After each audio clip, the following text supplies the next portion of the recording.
When the weather gets hotter, Zach St. Pierre gets better. The weather today, low 90s and sunny on an arid Thursday evening in Yuba Sutter. Forecast call for hot St. Pierre summer to continue on this final day of July. Good evening and welcome to Bryant Field in Marysville, California, as the Oakland Ballers visit the Yuba Sutter High Wheelers for the third game of a 6-game series. I'm Nevada Cullen, and you're listening to Oakland Baseball on 860 AM The Answer and on YouTube. Last night, Noah Milliken got the start for Oakland and put on a pitching clinic. He became the first Baller starter in franchise history to record an out in the ninth inning. Milliken would eventually exit the game in the bottom of the ninth, coming just 2 outs shy of the first Ballers complete game in franchise history. Milliken's final line, 8 2/3, 2 hits, 1 unearned run, 2 walks, and 11 strikeouts on 109 pitches. Tall task, I know, for Zach St. Pierre to follow. After yesterday's 5-1 win, the Ballers look to jump ahead in this series with back-to-back wins against Yuba Sutter. Here's the lineup first for Aaron Miles' Ballers in his second year. Tremaine Cobb Jr., the shortstop, leads off. Isai Santos is the right fielder hitting second. Davis Druick, center fielder, hits third. Danny Harris, the second baseman, cleans up. Christian Almanza, 3-run game-breaking homer last night. He hits fifth and plays first. Cam Buford is the DH batting sixth. Lou Helmick, left fielder, hits seventh. Tyler Lozano, catcher, bats eighth. And Jake Allgaier, the third baseman, bats ninth. Ballers will roll with Zach St. Pierre. He'll be opposed by Yuba Sutter's Jonah Jenkins. Yuba Sutter is led by Billy Horton in his second year. The High Wheelers 8-6 so far in the second half. Parker Cadu is their shortstop leading off. River Orsak, the right fielder, hits second. Cooper Hext, the left fielder, bats third. Cuba Bass is the first baseman cleaning up. Gio Brusa is the DH batting fifth. Second baseman Bobby Leday hits sixth. Mike Campagna is the catcher batting seventh. Kirkland Banks, the third baseman, hits eighth. And Josh Duarte, center fielder, bats ninth for the High Wheelers. The uniform matchups today for the hometown High Wheelers. They'll roll with the white uniforms and the black uniforms with black caps. The caps have an orange-colored bike with an orangish brim. The bike is that High Wheeler logo. The logo is in yellow on the jersey with the orange numbers, and the AAA logo on the top right of those uniforms, just like on the Ballers green uniforms, which also sport that AAA logo. Oakland in white across the back over the gold numbers. It's Ballers across the chest in all caps. And it is time for the playing of the national anthem before this battle between the High Wheelers and the Ballers here from Marysville. Tonight's national anthem will be sung by Yuba City Unified Music teacher Ted Zalcott for tonight's national anthem.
And after that wonderful playing of the Star-Spangled Banner, let's dive into the starting pitcher today for the Yuba Sutter High Wheelers here for Game 3 between the Ballers and the High Wheelers. It is Jonah Jenkins getting the ball. Jenkins on Thursday in an 8-2 win against the Rocky Mountain Vibes went 6, gave up 8 hits, 2 runs, 1 was earned, and struck out a season-high 9 batters. He did allow a homer, but definitely the best start of the year, and from a strikeout perspective, especially from the 26-year-old right-hander from Parker, Colorado. 6'2", 195 righty. Jenkins has a 6.84 ERA this season, a 1-4 record. He has made now 10 starts as soon as he throws his first pitch today. 51 1/3 innings, 70 hits, 23 walks, and 49 strikeouts, 49 Ks, the most for the High Wheelers. So Jenkins is the starting pitcher, the second-year High Wheeler. He was signed last year on August 24th, so he hasn't even been with the team a full year. This is his second year, though, still with the High Wheelers organization.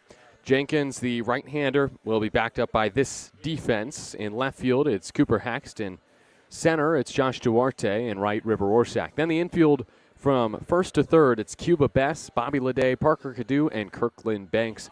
The catcher is Mike Campagna for the righty, Jenkins. Once again, the uniforms tonight.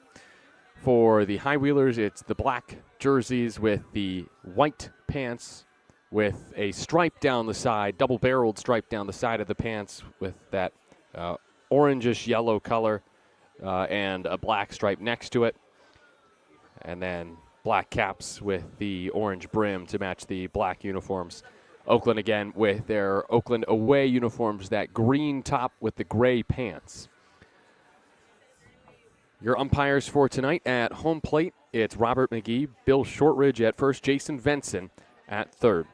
Yuba Sutter won game 1 of the series 12-8, and then yesterday was a lot lighter offensively. Oakland won 5-1, and the teams combined for just 6 hits and 5 total errors. So there were nearly as many errors as there were hits in yesterday's ballgame. Definitely a strange occurrence for 2 teams that rank in the top 5 in the Pioneer League in fielding percentage. Tremaine Cobb Jr. gets the start at shortstop for the Ballers today. He'll lead it off. He's on a 9-game hit streak, but has not played since Sunday, missing the first 2 games of this series with an illness. Righty-righty matchup. Jenkins from the windup goes and begins this ball game with a strike at the bottom of the zone at 7:08 pack time. Thanks for tuning in, whether you're in the Bay or wherever you may be, listening on 860 AM The Answer and on YouTube. Next to Cobb is Lowe. It's 1-1. It's a 4-pitch mix, to my understanding, for Jonah Jenkins. Fastball, changeup, curveball, slider. You'll see a heavy dose of fastball and breaking ball. Last was a breaking ball. The next pitch to Cobb is swatted deep to left field. Hex fighting the sun. Does he see it? Yes, he does. He makes the catch just shy of the track for a loud first out of this ball game. Only 86 off the bat, but still Cobb was able to take that pitch up in the zone, an elevated pitch from Jenkins, and hit it 318 feet, which is just shy of the wall out and left.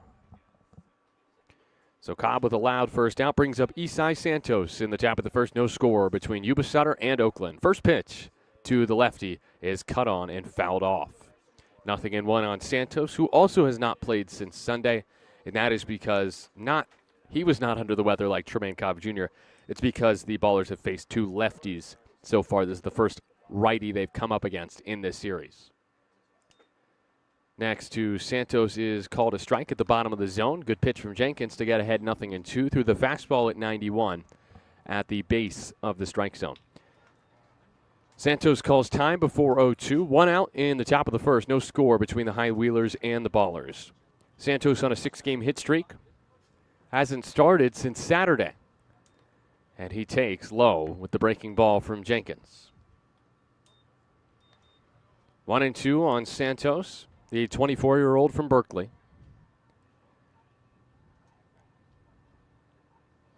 The righty, Jenkins, winds up, lifts the leg, fires, and Santos goes down swinging on a good changeup. Tucked away from Santos for out number 2. Jenkins will strike out some hitters tonight. Again, a season-high 9 punch-outs on Thursday. And Jenkins leads this team with now 50 Ks. He's the first to reach the half-century mark for Yuba Sutter this season. Next up is Davis Druick. And I want to immediately, no. I'm sticking with my statement. As Druick takes a ball, it's 1-0. That was low. Wozniak, who pitched yesterday, just at 49 strikeouts. So he was one shy of getting to that century mark, half-century mark. Druick swings and misses at 90 at the bottom of the zone. The fastball by him, it's 1-1. Righty-lefty battle here. Druick, a left-handed hitter. Next toss is inside with the breaking ball, 2-1. Druick, as we welcome the Pratts into the house. Casey Pratt has just arrived here at Bryant Field. 2-1 pitch. Swung on and missed at 87, 2-2. I think Casey's going to come in the press box and say hi to me. And say hi to Tarek, who is pulling double duty, doing PA for the Ballers and the High Wheelers this year. Only a matter of time, Tarek. 2-2, late time called by Davis Druick. 2 out, spaces empty in the top of the first inning. No score here from Yuba Sutter. 2-2 is the count as the lefty Druick climbs back in against the righty Jonah Jenkins, who sets up third base side of the rubber. Rocks, fires, and misses low. Good take by Druick. An appeal to first from home plate umpire Robert McGee. Jason Benson down at third says that Druick did not offer. So Druick attempting to get on to start. The runners on base for Oakland today. They did not have a runner on until the third yesterday. Payoff pitch with 2 outs. Druick takes ball 4 just high and away. Campagna did everything in his power to try to stick that on the high outside corner, but could not, and the ball popped out of his glove. The fastball at 90 just missed. Druick, who leads the team in walks, gets his 40th of the season. 2 out free pass brings up Danny Harris. Daniel Harris the 4th, batting with 2 outs in the top of the first inning. No score between the High Wheelers and the Ballers. The first from Jenkins to Harris. Called a strike at the bottom of the zone. That one was oh so close to being called a ball. Runner at first, that's Druick. Harris 3 for 9 in the series. Next pitch is swatted deep to right field. Harris gives it a ride and backside boogies his way to a 2-0 Ballers lead. Daniel Harris the 4th goes oppo and hits his second long ball of the series. They've both gone the other way. It's 2-0 Oakland in the first. His 9th of the year puts Oakland on top with 2 outs, and that 2-out walk from Davis Druick proves costly for Jonah Jenkins here in the first inning. 98 off the bat of Danny Harris. Not exactly a full barrel on it, but 332 feet, that'll play. 22-degree launch angle as Christian Almanza swings and pops up the first pitch he sees behind the Oakland dugout, foul. 0-1. Casey Pratt sneaks in. After that Danny Harris 2-run blast. We also have Brian Carmel up here. So if you count Tarek, which I do, that's 4 Ballers in the press box today. Tarek chimes in with 3.5. Almanza takes a ball off the plate, 1-1. Well, Tarek, it's been nice knowing you. Won't be seeing you back in Oakland after that comment. 1-1 the count. From the windup, Jenkins the righty to the lefty, Almanza. And that is popped up. A towering fly ball on the right side of the infield. Best, the first baseman, wants it. He backs up. He does not make the catch. Almanza darts for second. He's in there safely. Oh, my goodness. Cuba Best called Bobby Leday off and then proceeded to not catch the ball. And Almanza is at second base. I think it's got to be a double for Almanza. Oof. 2-0 baller lead here in the top of the first inning after Christian Almanza's double on the infield. I guess it's a double. No one touched the baseball, and it was between the first baseman Best and the second baseman Leday. Breaking ball high to Buford, 1-0. Buford in this series 4 for 8 with 3 RBI. 1-0 pitch. Cam swings and misses at a fastball at 90 miles an hour. 2 outs, top of the first inning. Ballers lead the High Wheelers 2-0 on Danny Harris's Oppo Taco. Sorry, it's Thursday. I can't call it an Oppo Taco. I'm only allowed to call it that on Tuesdays, apparently. 1-1 is just off the outside corner. 91 and just also low. It's 2-1. Buford on a 5-game hit streak. He's driven in 8 in that span. He drove in Oakland's first run yesterday with a double. 2-1 pitch. Outside, breaking ball at 87. The hard slider from Jenkins did not get the chase from Buford. Hitters count here for Cam. Runner at second, Almanza, with 2 outs in the top of the first. 3-1 toss. And Buford hits it down the third base line fair. Almanza scores. Buford stops at first base with a 2-out RBI single. He continues to scorch the baseball. 108 miles an hour off the bat of Buford for the RBI knock. Well, the beer batter curve strikes here in Marysville. Not in the way of a home run, but we had a few batters that the Ballers were facing, and they made the beer batter that hit home runs pretty instantly. And Buford just has himself a single here, but man, did he scorch it down that third base line to extend his hit streak to 6 games. He has now driven in 9 in that span, and he brings up Lou Helmick with 2 outs. First pitch to Lou, fouled back, 0-1. 3-0 Ballers lead in the top of the first inning. A fast start against one of Yuba Sutter's more impressive pitchers this year in Jonah Jenkins, who's coming off a great outing on Thursday, 6 innings of 2-run ball, but 3 in the first for Oakland. With 2 outs, Lou Helmick at the plate. 0-1 pitch from Jenkins will wait as he spins and throws to first, and Buford dives back safely. It's a fast start for Oakland. The first time they've scored in the first inning in this series. They've put up a crooked number. 0-1 from Jenkins. Catcher sets up outside. Buford runs. It's a pitch out, and the throw down is not in time. It was high from Campagna. He left a lot to be desired from that throw, and Buford swipes his 21st stolen base of the year. He's hot on Darrell Buggs' heels. Darrell Buggs, the second, leads the team with 22 stolen bases.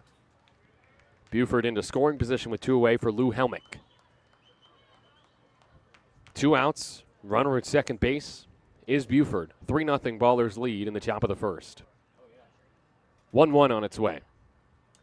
Helmick takes upstairs the breaking ball, I think, from Jenkins. It didn't look like a standard fastball. If it was, then it just kind of slipped on him. It was way upstairs. 2-1 next. Jenkins kicks and fires. Helmick takes a breaking ball low. That is an impressive take from Lou. That was a great pitch from Jenkins. The curveball tucked beneath the zone, but Helmick would not chase. Another hitter's count. Buford at second. 3-1 the count. The pitch is outside, nowhere close on the 90-mile-an-hour fastball from Jenkins. His second walk of the inning. Puts 2 on for the Ballers with 2 outs in the top of the first. A 3-0 lead. It'll bring up Tyler Lozano in the top of the first. Mike Campagna will take a early trip out to the mound to comfort his pitcher. Well, this is a good spot for the Oakland Ballers to be in early in this game. A 3-0 lead with 2 outs in the top of the first inning, much to the delight of the Oakland fans in attendance. There are a few here today. Not only Casey Pratt and Brian Carmel, who work for the team, are here, but Jorge Leon is in attendance with the Pratt family sitting behind Jorge, and then also to Jorge's right, his friend Dom visiting from Liverpool. good to have him still in attendance. Dom, one of the international members of the Ballers fan club. First pitch to Tyler Lozano is tapped to short. 2 hops for the backhand of Cadu. His long throw to first is high, and it pulled Bess off the bag, but he got that foot back down just in time for out number 3.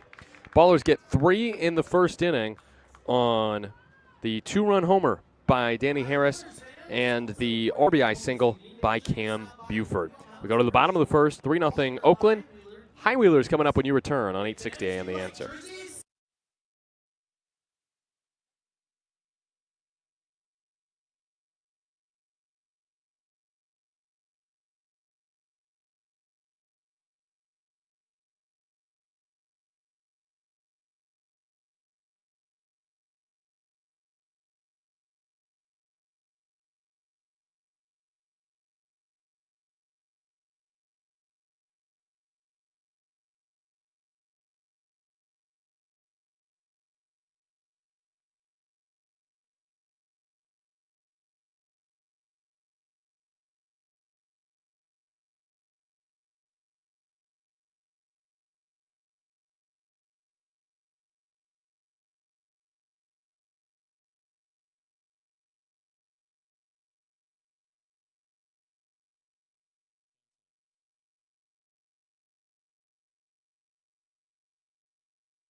Bottom of the first inning. Ballers lead 3-0 thanks to a 2-run bomb by Danny Harris and then an RBI single by Cam Buford. It all came with 2 outs in the inning and plenty of run support now to start the game for Zach St. Pierre, who is the starting pitcher today for Oakland. I already went over the High Wheelers lineup pregame. I will do it again. Just run through the names. Cadu, Orsak, and Hext, 1, 2, 3. Bess cleans up. Then Brusa and Leday, Campagna, Banks, and Duarte finish the lineup for Billy Horton's High Wheelers. As for Zach St. Pierre, Friday against Colorado Springs, had one of his best starts of the season. Got the win in the 14-2 Oakland victory. 6 innings, 5 hits, 1 earned run, a walk, a season-best 8 Ks, a homer allowed, and 108 pitches thrown for St. Pierre to get through those 6 innings. St. P, 5'11", 185, righty, 27 years old from Allen, Texas. 4.57 ERA this year with a 5-3 record. He's making his team-leading 13th start. He's thrown a team-high 65 innings this season after leading the team in innings last year with 82 2/3. He's given up just 21 walks in that span, and he has 49 punch-outs in his 65 innings of work. St. Pierre will be backed up by the defense in the outfield from left to right of Helmick, Druick, and Santos. Infield from first to third of Almanza, Harris, Cobb, and Allgaier. Lozano does the catching for St. Pierre. Here is Parker Cadu. He is a left-handed hitter. The first pitch from the righty, St. Pierre, is called a strike on the inside corner. That's an early missed call by Robert McGee. That pitch from St. Pierre was, we'll call it a pitcher's strike. It was generous, though. 0-1. That's way inside, 1-1. Fastball at 88 from St. Pierre, who sports a four-seamer, a sinker, a changeup, a slider, and a curveball. 5-pitch mix for Zach. Cadu, despite Yuba Sutter only having 2 hits in yesterday's game, extended his hit streak. 1-1 is low, the changeup from St. Pierre. Cadu now at a 6-game hit streak, 1 for 4 in the ball game last night. 2 for 8 in the series with a double and 3 RBI. 2-1 pitch from St. Pierre is bounced towards first, foul. Picked by Almanza, but it doesn't matter. That was another good pitch, good location from St. Pierre. The fastball at the bottom of the zone at 89. 2-2 the count here in the bottom of the first inning with nobody out. Cadu leading it off. Leads the team with 58 free passes drawn. 58 walks. That is fantastic. 2-2 toss. Swung on a missed strike 3. Change up from St. Pierre, and he starts his day with a K. Cadu down swinging. 1 away, bottom of the first. River Orsak is next. The Ballers lead 3-0. Orsak 2 for 9 in the series. Took an 0 for 4 last night, but went 2 for 5 with a homer on Tuesday. 24-year-old from Mount Bellevue, Texas, stands in from the right side. Former Glacier Range rider. Tight to the plate and takes outside. The breaking ball skips in from St. Pierre. It's 1-0. Orsak leads the team in hits with 86, doubles with 15, and a .358 batting average is best for Yuba Sutter. 1-0, St. Pierre deals outside at 89. A little bit low as well. 2-0 on Orsak. Yuba Sutter last night held to just 2 hits by Noah Milliken in his 8 1/3 innings. 2-0 is low. 3 balls, no strikes on Orsak. I failed to mention it last night, but it was the best start in Oakland Ballers history in terms of length. 3-0, called a strike on the outside corner. It did just clip the edge. Nice pitch by St. Pierre on 3-0. But also what I forgot about is no pitcher for the Ballers had ever completed 8 innings before Milliken's previous start. 3-1, swing and a miss on the changeup.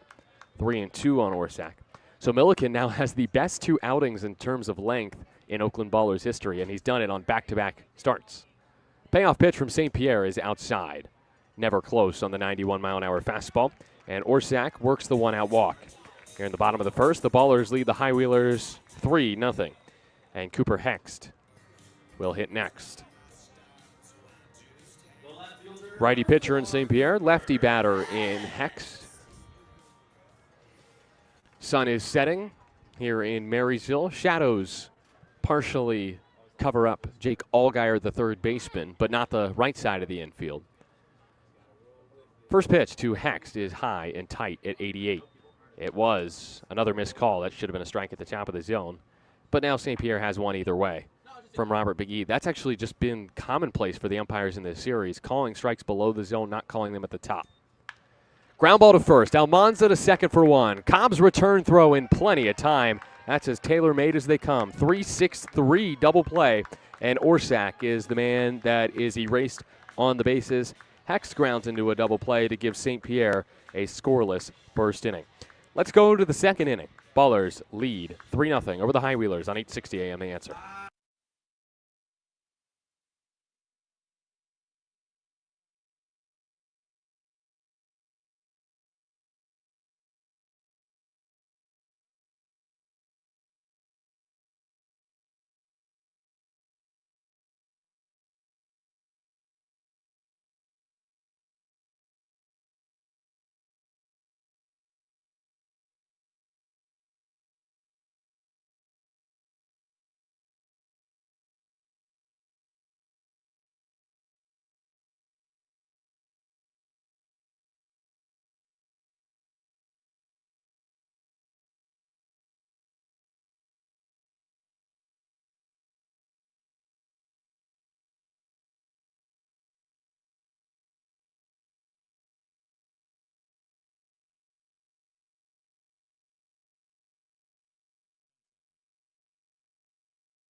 Three nothing.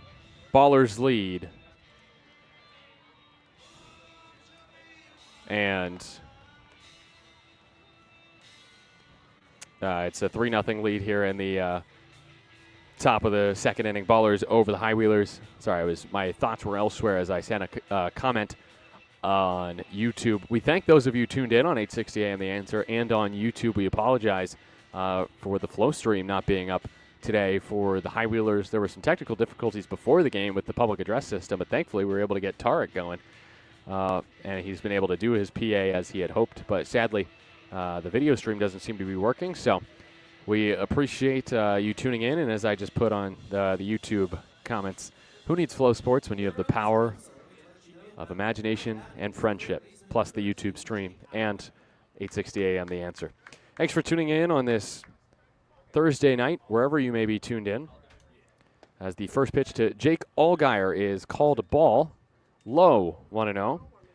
Against Jonah Jenkins in the first, the Ballers got 3 hits and 3 runs. 2 extra base hits. 1-0 pitch. Allgaier, the switch-hitting lefty, fouls it off of the screen, 1-1. Allgaier, the 9-hitter today for Oakland, batting for the first time. Oakland sent 8 to the plate in the first. Danny Harris hit an opposite field homer to put the Ballers on the board.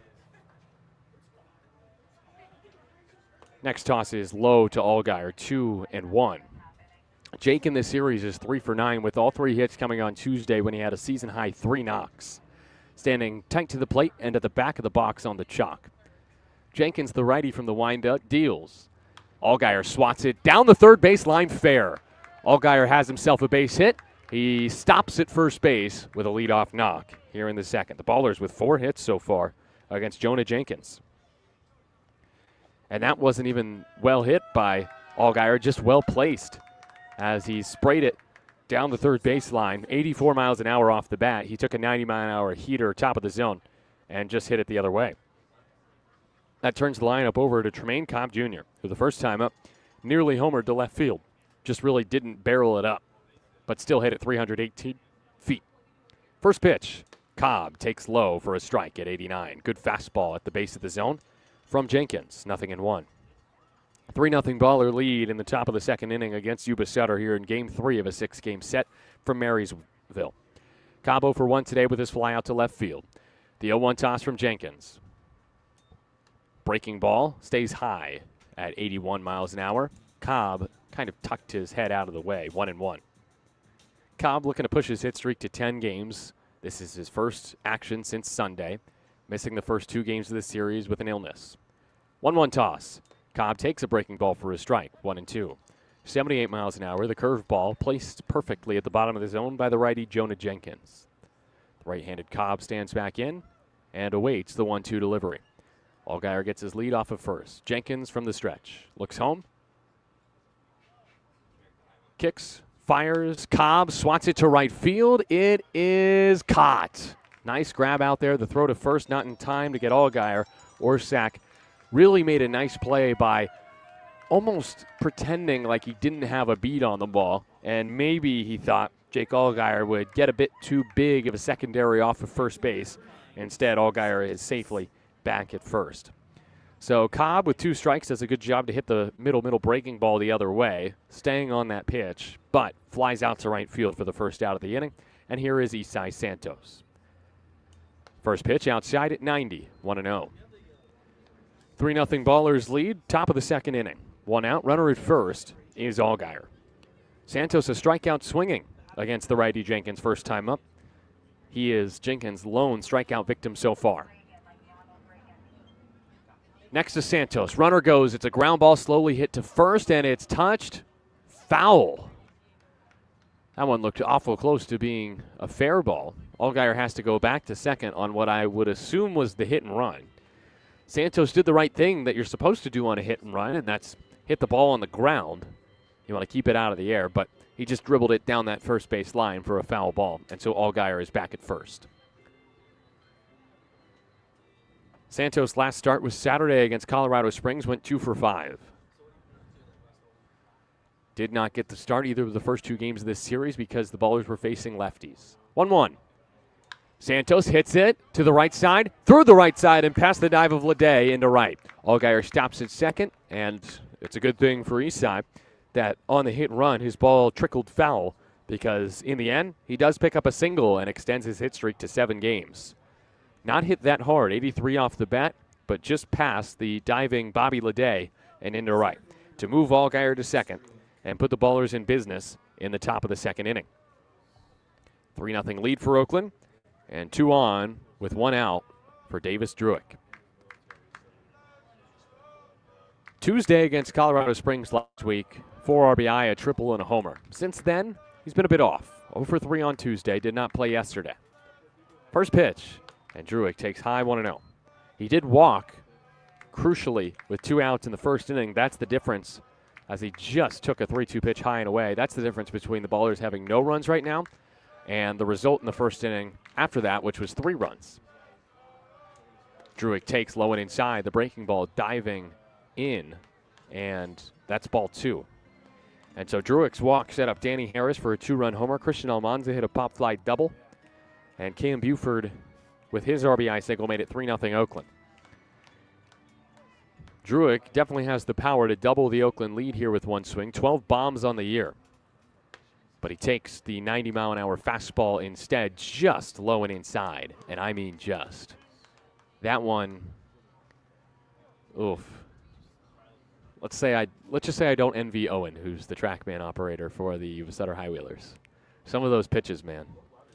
3-0 to Druick, no question, right down Main Street, 3-1.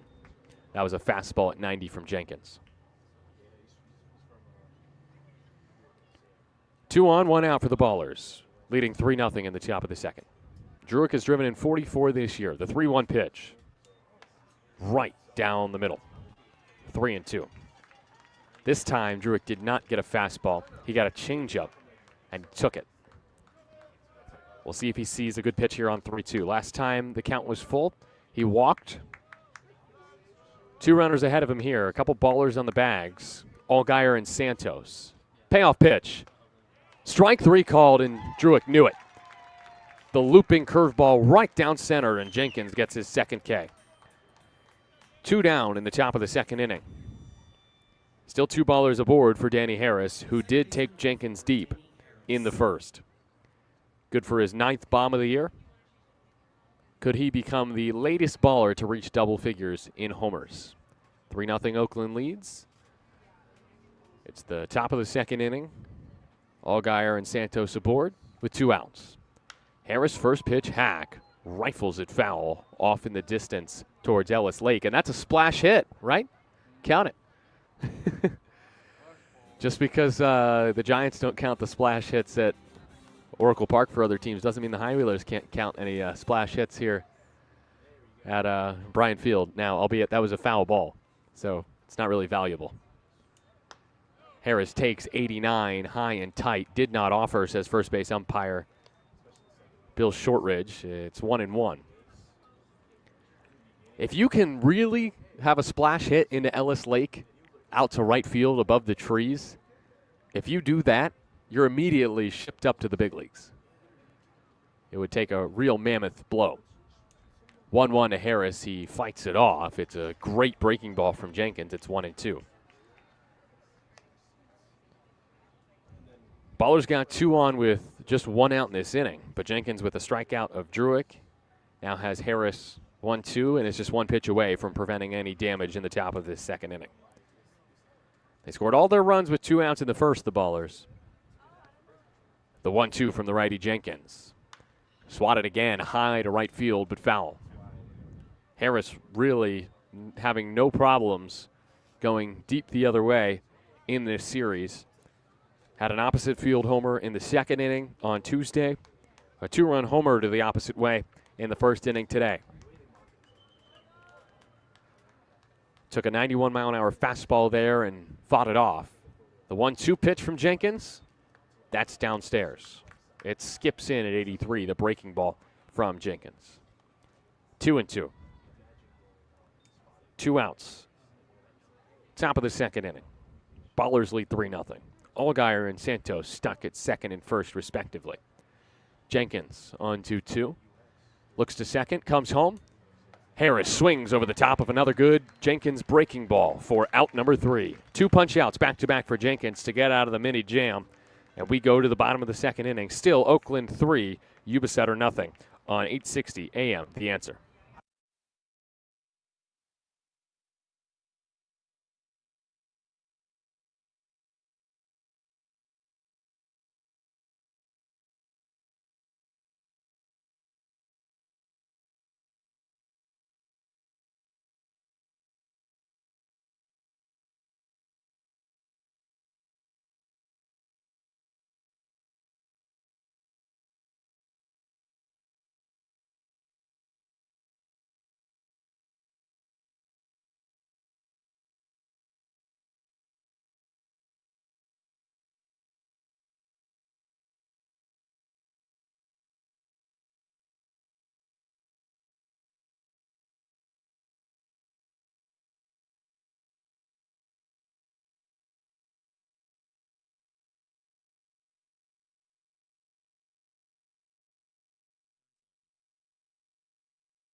Ballers lead 3-0, bottom of the second. I'm Nevada Cullen with Chris Dorr back in our 860 AM The Answer studios. Thanks for tuning in on your Thursday evening.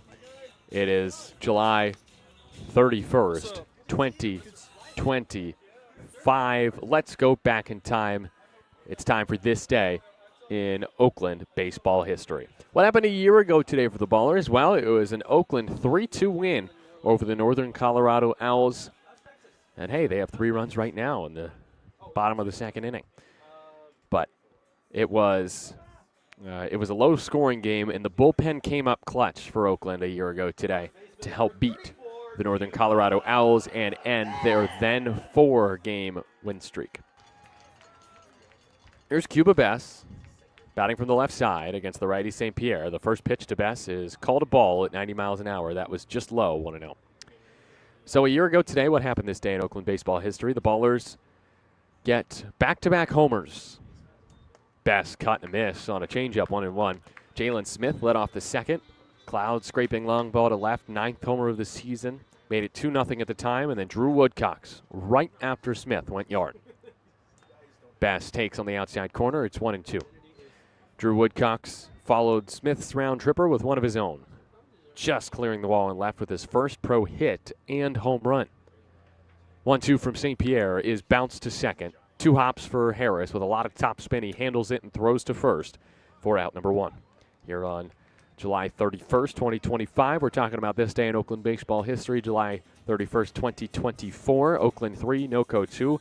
The bullpen, after Kevin Jimenez's 3rd inning homer, made it 3-2. The bullpen did not allow another run the rest of the game. Brody Iglite took over in the 4th inning for Oakland that day and was nails. First pitch to Gio Brusa, switch-hitting lefty, strokes it through the right side for a base hit. The first knock of the game for the High Wheelers comes off the bat of the lumbering Gio Brusa. 3-0 lead for the Ballers here in the bottom of the second. 1 out runner at first is Brusa for Bobby Leday. So in the 4th inning a year ago today, Brody Iglite takes over in relief for the Ballers, shutting out the Owls in his 3 innings of work. 3 innings, 3 strikeouts. His scoreless inning streak reaches 11 2/3. He picks up his 5th win of the year. And then 2 more pitchers came in for Oakland that day as Bobby Leday sees a strike on the outside corner, 0-1. Connor Sullivan, the 7th and the 8th innings, pitched and in that made his 2nd pro appearance, punching out 3 and 2 hitless frames. 0-1 from St. Pierre to Leday is a breaking ball tagged into left field for a base hit. Drops in front of Helmick. Scooting up to second is Brusa. That's back-to-back singles to both fields for the High Wheelers. Brusa is single to right, and then Leday loops a liner into left on the breaking ball that was left right down the middle. 2 pitches from St. Pierre that just caught too much of the zone. Here's Mike Campagna with 2 on and 1 away in the bottom of the second inning. He represents the tying run. 3-0 Ballers over the High Wheelers in the bottom of the second. So who did the Ballers turn to for the save in their 3-2 win a year ago today in this day in Oakland baseball history? First pitch low to Campagna, 1-0. It was Braden Nelson who attempted his first pro save and rose to the occasion. He used a pickoff, a strikeout, and a ground out to lock down the 3-2 win for Oakland a year ago today in this day in Oakland baseball history. Campagna at the plate with 2 aboard and 1 out. Bottom of the second inning, 3-0 Ballers. Next from St. Pierre is tapped foul. Good pitch from Zach. The fastball down in the zone, 1-1. Campagna did not play yesterday, but Tuesday had a career high 3 runs driven in. Went 2 for 2 with a run, 3 RBI, a walk, and a hit by pitch. He has not been retired in this series. On the flip side, he's also grounded into 6 double plays, and that's what St. Pierre is trying to turn right here. Instead, a ball clocked out to center field. Sending Druick back, just shy of the track, makes the catch for out number 2, and Brusa does not tag. Campagna hit it sharply, but that definitely seems like a ball that Brusa should have tagged up for third on. Now, does it make the biggest difference in this inning? Only time will tell.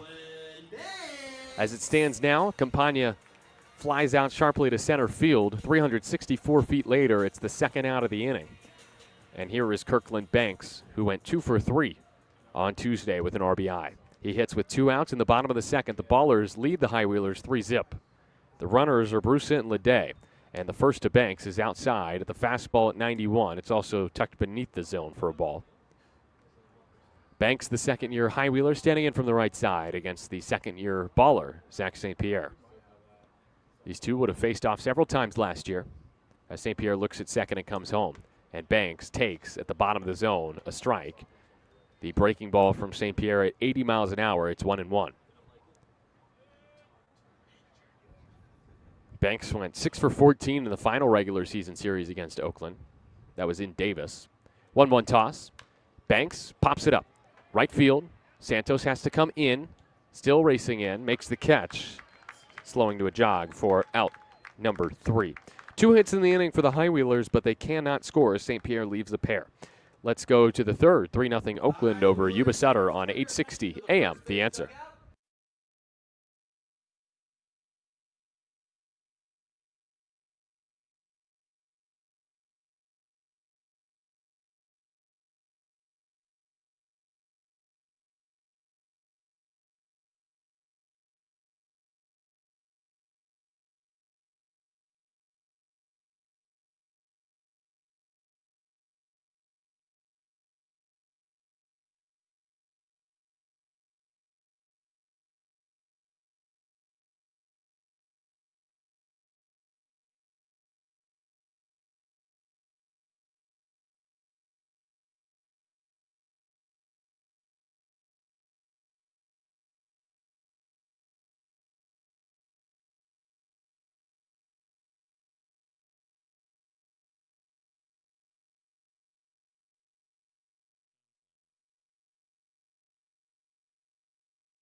Start of the third from Marysville. It's a 3-0 Ballers lead. 5 hits so far for Oakland against the starter, Jonah Jenkins, who, to his credit, kept the Ballers from scoring in the top of the second after giving up a couple hits with just 1 out.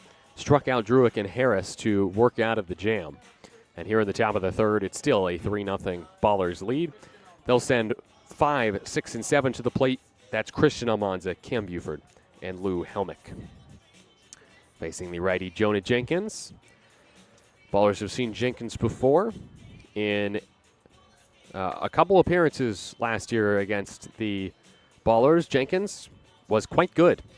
He made his YOLO debut against Oakland and went 2 innings, giving up 1 hit and no runs. And then that Sunday, he went 5, giving up just 1 hit and 1 earned run, no walks and 4 strikeouts. But not quite as fortunate today against the Ballers.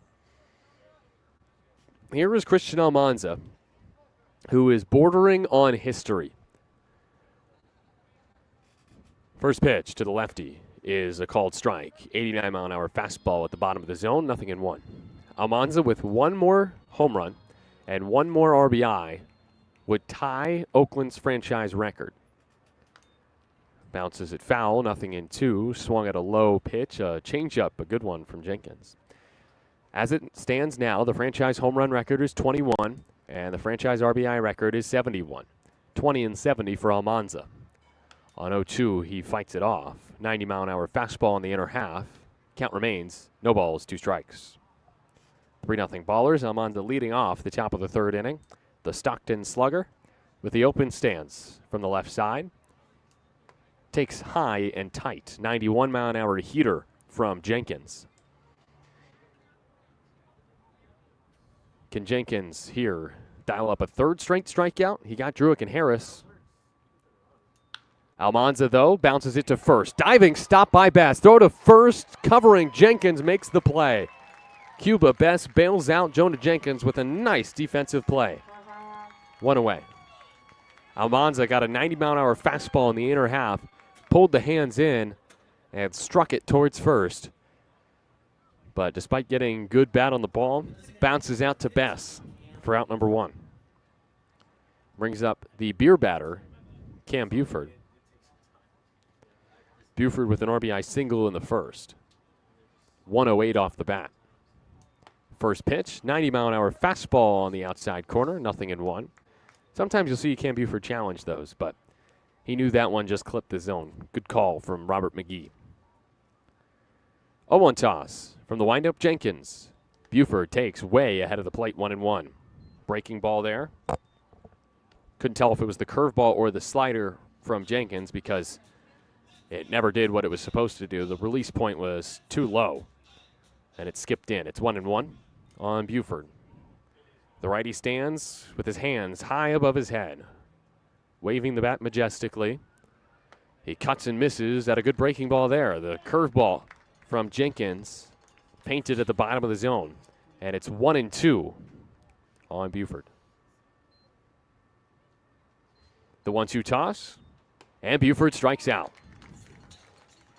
Well, that's the fourth strikeout for Buford, and the beer batter goes down. Brings up Lou Helmick. The left fielder, number 28, Lou Helmick. I did talk to Cam before the game about his being the beer batter today. And Cam was like, I didn't even know that they did it here. Yep. Yes, they do. First to Helmick is low and inside. 1-0. That was Cam Buford, which means all draft beer is $3 for the rest of the inning. All right, let's see those fans now. No, they're not as excited. That's on the outside corner for a strike to Helmick. It's 1-1. Helmick with a walk his first time up. Takes a strike at the bottom of the zone. That was a very good curveball. $3 for the rest of the inning. Thanks, number 15, Cam Buford. Go get some now. 1-2 is next from the righty Jenkins to the lefty Helmick. Is just off the plate, the fastball. And it's 2-2. 2 outs in the inning, and the base is empty. Robert McGee with a very good call there. That just missed the zone. Left side of the infield was coming off. 2-2 pitch from Jenkins. Helmick takes low, 3-2.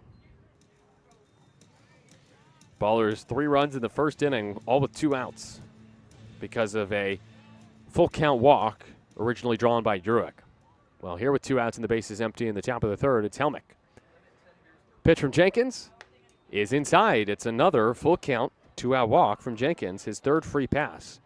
We'll bring up Tyler Lozano. Helmick works the free pass. That's his second walk in as many plate appearances today. And that brings up Tyler Lozano.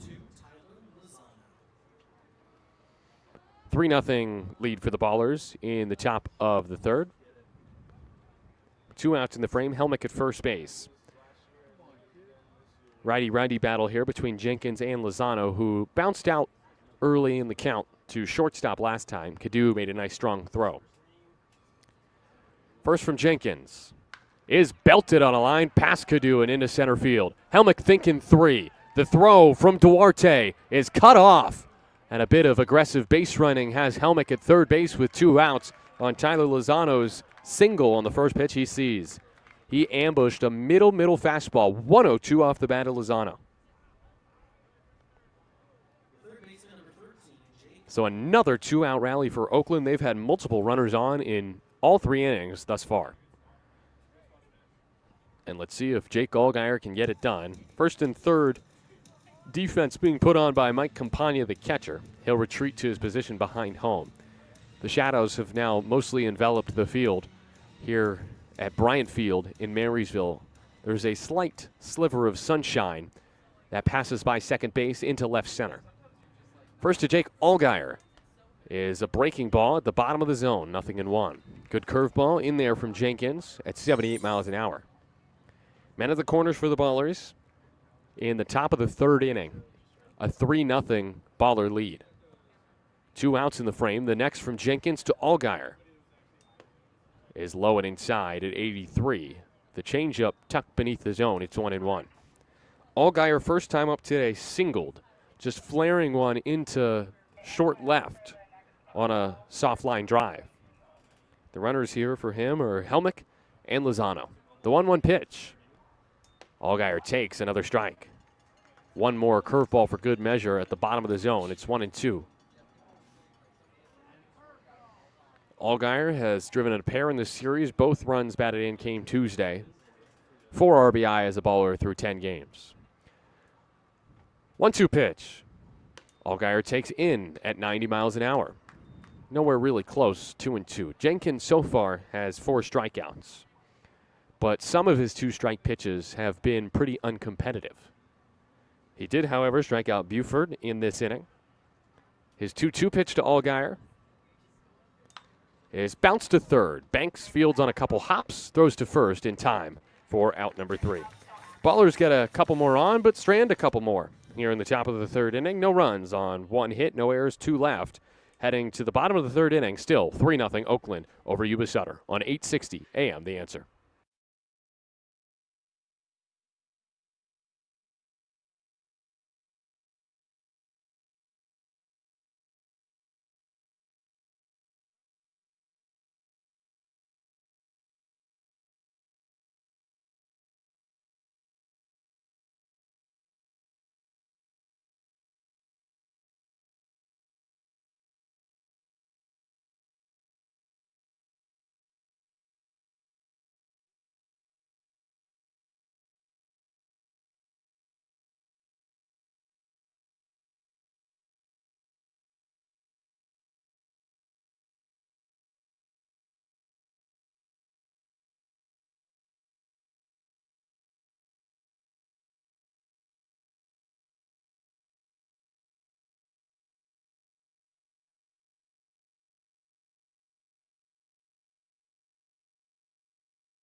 Bottom of the 3rd inning here from Marysville.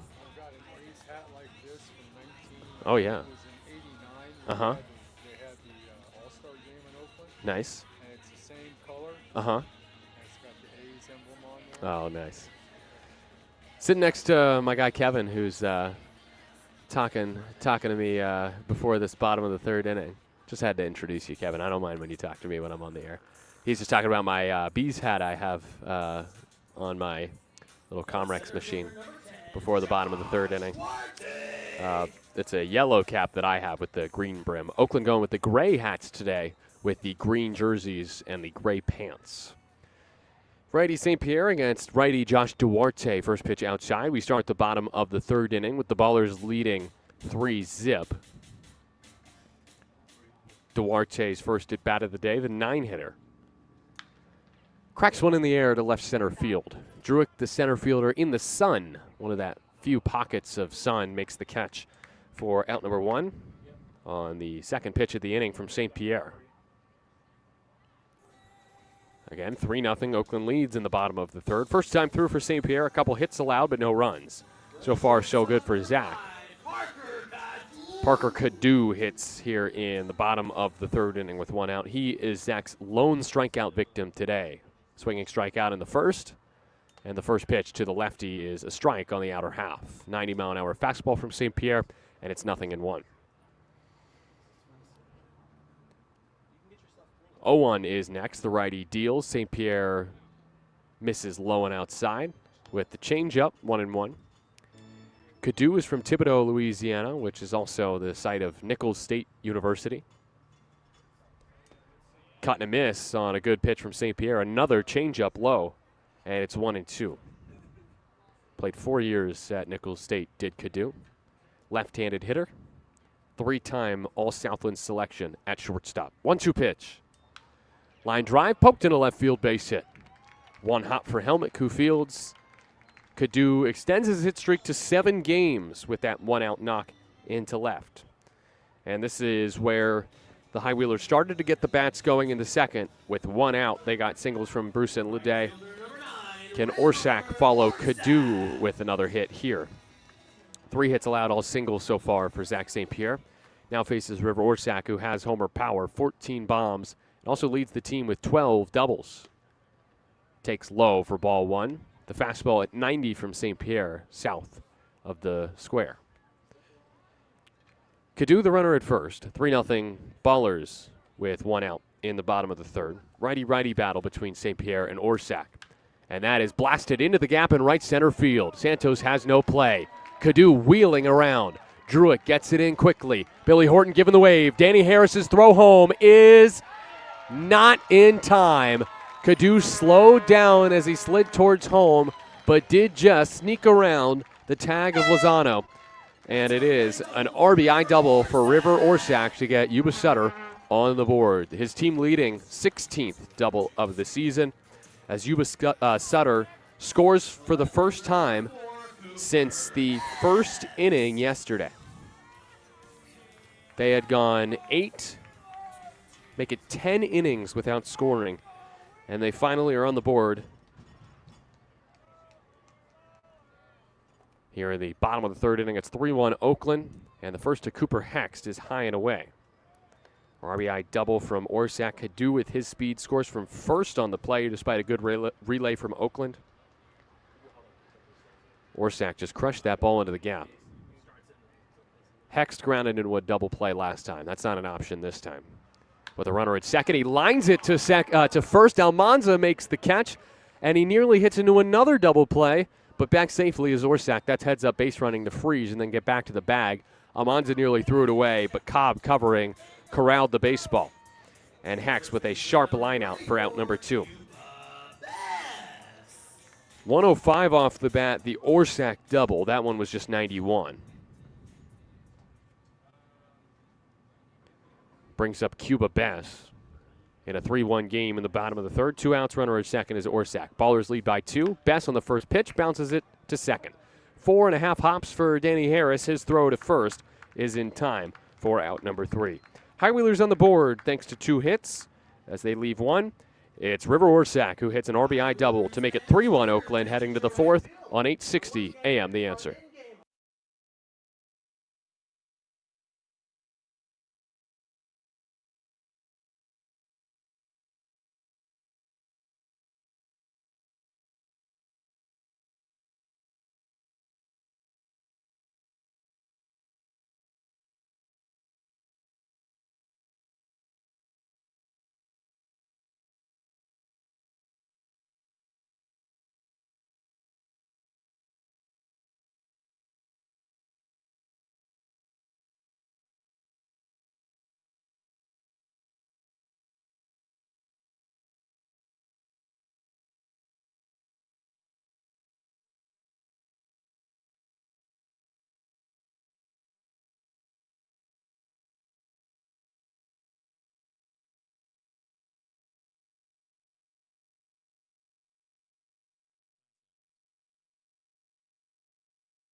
We start the 4th. We're a third of the way through here from Yuba Sutter. The Ballers lead 3-1 over the Highwheelers. I'm Nevada Cullen. Chris Dorr is back in our 860 AM The Answer studios. We thank you for tuning in on this last day of July. It's the 31st. Tomorrow will be August. August, honey, you are mine. Top of the 4th will be Cobb, Santos, and Druick. 1, 2, 3 in the top of the 4th inning against Jonah Jenkins, who now twice through the order has 4 strikeouts, has allowed 3 runs on 6 hits, but impressively has stranded 4 runners over the past 2 innings. And so he will look to continue that success here in the top of the 4th. And, of course, he will hope to strand some runners, or to pitch a clean inning so he doesn't have to strand any runners here in the top of the 4th. Can he keep the Ballers off the bags? Easier said than done, especially with Tremaine Cobb Jr., the leadoff man, with a .418 on-base percentage this season. First pitch of the inning to the righty Cobb. Bounces in, the fastball at 90 for a ball, 1-0. Cobb with 2 flyouts so far, 1 to left, 1 to right. -1 batting glove. Cobb jockeying the bat around, swings and misses, 1-1. Got a 90-mile-an-hour fastball there on the outer half. A ball and a strike for Cobb. Slightly closed stance righty. Black Nike cleats with the white swoosh. 1-1 toss. Cobb takes at the bottom of the zone. It's strike 2. Another fastball, this one at 91 from Jenkins. Someone in the crowd yelling for a curveball. See if that's what Jenkins goes to here. 1-2 from Jenkins. Is the breaking ball, but it's way downstairs. He is not getting the chases on that pitch when it's thrown so low. He has gotten swing and miss on the breaking ball, but it's when he executes it and really has to find the zone to get the swing. The 2-2 toss to Cobb is reached out and poked to short. Charging, scooping could do. His throw to first is low, but caught by Bass. 1 down. That was a well-executed breaking ball. 78 miles an hour and off the plate. Cobb was able to reach it, but just rolls over and bounces it to short. He's 0 for 3 so far today.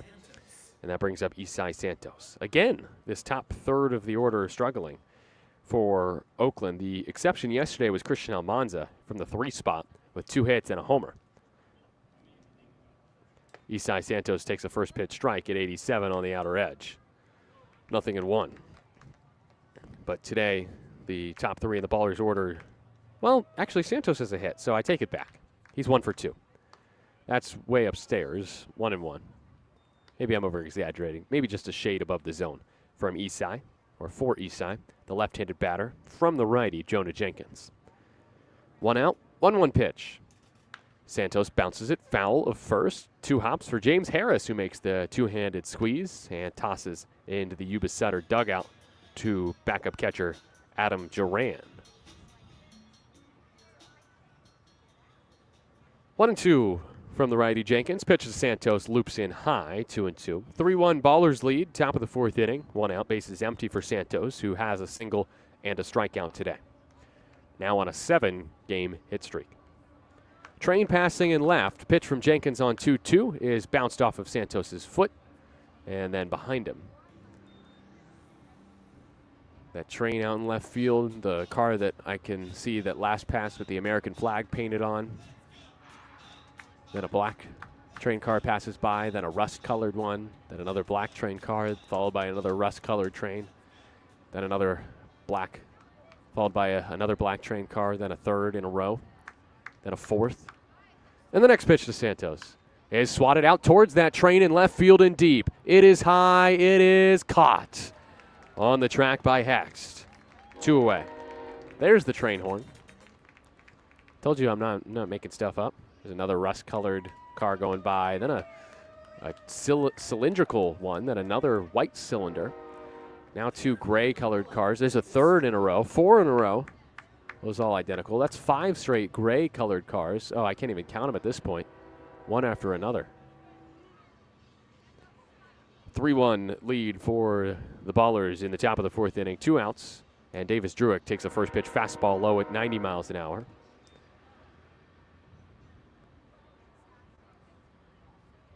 Train still passing through out in left field behind the Dollar Tree. 1-0 toss.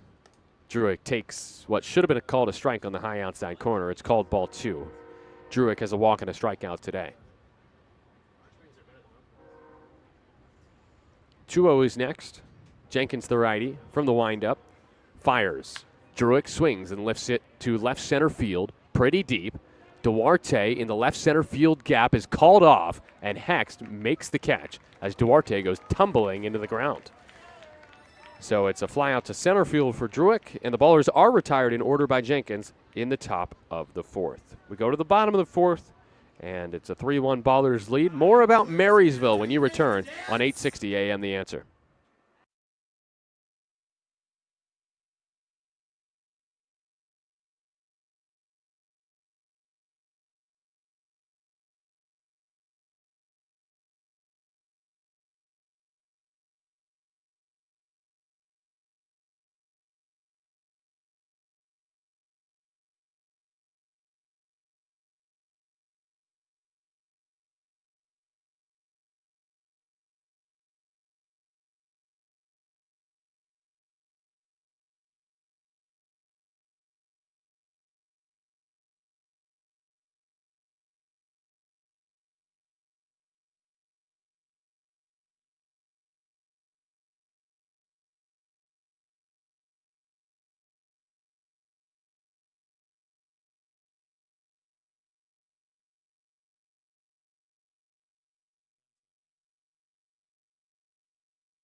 Bottom of the fourth, Ballers lead the High Wheelers 3-1 here from Marysville, which is the subject of today's Wide World of Baseball.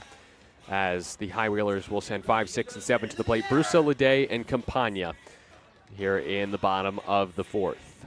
Instead of leaving the press box, we can stay right here at Bryant Field, which is the home of the Yuba Sutter High Wheelers here in Marysville, California. Marysville, a city and the county seat of Yuba County, California, located in the Gold Country region of Northern California, part of the Yuba Sutter area of Greater Sacramento, 50 minutes north of Sacramento. Right across the Feather River, you'll find Yuba City. And also not far away from town, you can find the Sutter Buttes. It's a half an hour west, small circular complex of eroded volcanic lava domes. And the first pitch is flared down the right field line, just foul from Gio Brusa. He might have broken his bat as well. 0-1 in the bottom of the fourth, 3-1 Ballers over the High Wheelers. Sutter Buttes, again, eroded volcanic lava domes. That's what they're called. And they rise as buttes above the flat plains of the Sacramento Valley. You cannot go really to them with ease because it's surrounded by private property. But they are definitely very cool, and they are affectionately known as the smallest mountain range in the country, the Sutter Buttes. And hence the rivalry, Bay versus Buttes. Caught a miss on 90, the fastball high to Bruce. It's 0-2. July, it says, according to Wikipedia, is the driest and hottest month in Marysville. I can confirm. 0-2 is low, 1-2. Although I would also contend August is pretty hot and dry too. And I'll find that out for myself tomorrow. It's supposed to spike up to the higher 90s this weekend. Wave and a miss by Bruce at the 81-mile-an-hour changeup. St. Pierre finally gets his second strikeout. One away here in the bottom of the fourth inning. As we continue to tell you about Marysville, California, on the Wide World of Baseball, the first-year home of the Yuba High Wheelers, Yuba Sutter High Wheelers. Ledet at the plate with a single his first time up. Righty against a righty St. Pierre. Here in Marysville. First pitch is ripped on a line out to right field. Santos makes the knee-high catch for out number 2, and now I got to speed things along. Population just north of 12,000, just shy of 13,000 as of 2024. It's the setting for Tom Waits' song, Burma Shave. A fictitious account of, quote, a young girl in a small little town in a place called Marysville, up around Yuba City, Gridley, Chico. And here at Bryant Field, the home of the High Wheelers, formerly the home of the Marysville Gold Sox before, and after that the Marysville Drakes of the Pecos League.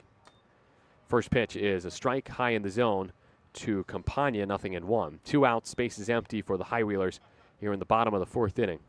Bryant Field is located right on Ellis Lake. 0-1 pitch from St. Pierre bends low, 1-1.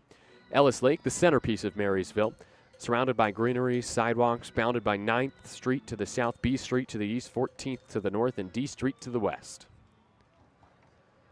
1-1 is ripped on a line into left center field. That's a base hit. Going to cut it off is Helmick. He fields, spins, and throws to hold Campagna to a single. That's his third hit of the series in just 2 games. Campagna aboard with 2 outs in the bottom of the fourth. 3-1 High Wheelers trail. Kirkland Banks is next. You know, before 1924, Ellis Lake was a swamp. It was not until then that the Women's Improvement Club of Marysville commissioned John McLaren, a famed designer of the Golden Gate Park in San Francisco, to turn the swamp into a beautiful lake. Completed the project in 1939. And it is quite beautiful, really. Pitch in the dirt to Banks, 1-0. I've been told by Owen next to me that there have been a few splash hits by the High Wheelers this season. Cuba Bass and Gio Brusa are the guilty parties to splash down in Ellis Lake and right. But home run balls are not the only things to have splashed down in the history of Ellis Lake. 1-0 is popped up into shallow right field. Santos in, and he makes the squeeze. We'll have to tell you about that when we return in the top of the 5th inning, because that's too good of a story not to tell here in Marysville. 3-1, Oakland leads Yuba Sutter on 860 AM The Answer.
Top of the fifth, the Ballers lead the Yuba Center High Wheelers 3-1.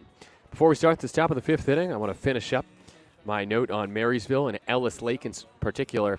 This story is quite haunting and eerie. On October 20th, 2002, a car was found at the bottom of the lake in 7 feet of water. Inside the car was the skeletal body of Mary Jane Gooding. The Marysville PD believes that she had accidentally driven her boyfriend's car into the lake on October 10th, 1981. Her children thought she was the victim of foul play. However, the police department maintains there is no evidence to support that a crime was committed. So that's the story of Mary Jane Gooding. And also, one more note on Ellis Lake. For decades, Ellis Lake hosted a 4th of July celebration every year, featuring powerboat and cardboard boat races. The kids would build boats out of cardboard and duct tape, tried to cross the lake without sinking. They also had an annual fireworks display that was canceled in 2004. Unfortunately, a young girl lost part of her leg due to a rogue firework shot from the island in the center of the lake. As Harris strokes the first pitch he sees into center field for a base hit to start the top of the fifth inning. But if you are wondering why there's no more fireworks display at Ellis Lake in Marysville, that sadly is why. So Ellis Lake, it's full of beauty and tragedy, really. Top of the fifth inning, 3-1. The Ballers lead. Danny Harris with a 2-hit game with that line drive single into center brings up Christian Almanza. First pitch swinging, bounces it back into the mid of Jenkins, who throws offline to second, and the out is called. No throw to first because Harris, who was running out of the way, let's just say that he might have been called safe at second in the end because Cadu certainly thought that he didn't get the bag and started running back to the bag instead of trying to throw a double play ball. So Almanza reaches on the fielder's choice. Harris is out 1-6, and Cam Buford is next. He's 1 for 2 today with a strikeout. First pitch to him, into center field, dumped in for a hit. Almanza to second, and the beer batter singles for the second time today. Cam Buford is on fire. That's now a 6-game hit streak, and he is, in this series, 6 for 10. With his 22nd multi-hit game of the year, he brings up Lou Helmick. The Ballers, with a single, a fielder's choice, and a single so far this inning, have a 3-1 lead in the top of the fifth inning. 1 out, 2 on for Lou Helmick, who has walked twice. Righty Jenkins to the lefty Helmick. First pitch is called a ball low, 1-0. That was the changeup, tucked beneath the zone. And Helmick watched it. Again, he's been patient today with 2 walks, but you know Lou wants to swing the bat. He takes high, great breaking ball, just looped into the top of the zone at 78. Lou Helmick was not a fan of the call from Robert McGee, but McGee nailed the call. He's been, well, let's just say better than Jason Benson was last night. The zone has been pretty good for McGee. Nailed that one. 1-1. Helmick hits it to the right side. Backhand pick by Best. Throw to second for 1. No throw to first. It's the second fielder's choice of the inning. As Lou reaches to put men at the corners for Tyler Lozano. It's a 3-6 putout. Good play by Bess. And Lou is aboard. Buford is out. Men at the corners with 2 away. 3-1. Ballers lead. Top of the fifth, but in the second and the third innings, they left a pair of runners on. And Jenkins is attempting to seal the Ballers to the same fate here in the top of the fifth inning. Jenkins, by the way, this could be his last inning. He's at 89 pitches. As first to Tyler Lozano. Runner goes from first. Helmick slipped, and he goes down to second and is tagged out. Helmick looked like, from the corner of my vision, that he slipped going to second base and is caught stealing by Campagna as Mike Campagna catches another runner stealing, his 6th this season.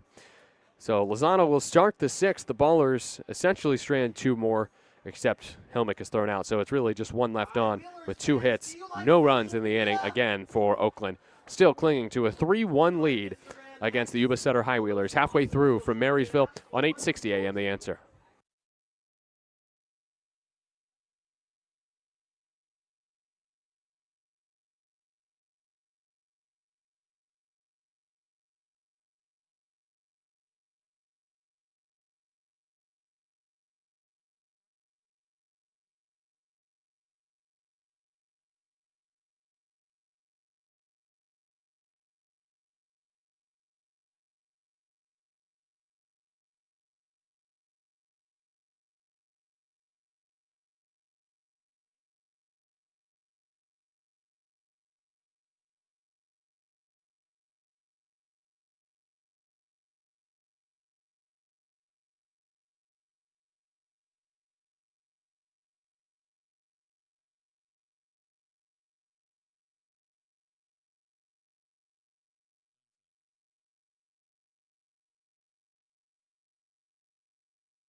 Here in the bottom of the 5th inning, the Oakland Ballers lead the Yuba Sutter High Wheelers 3-1. 9-1-2, Duarte, Cadu, and Orsac do up against Sac St. Pierre. I'm Nevada Cullen.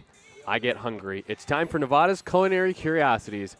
And today, I finally paid a visit to, now I'm blanking, Sutter Buttes Brewing. Sutter Buttes Brewing.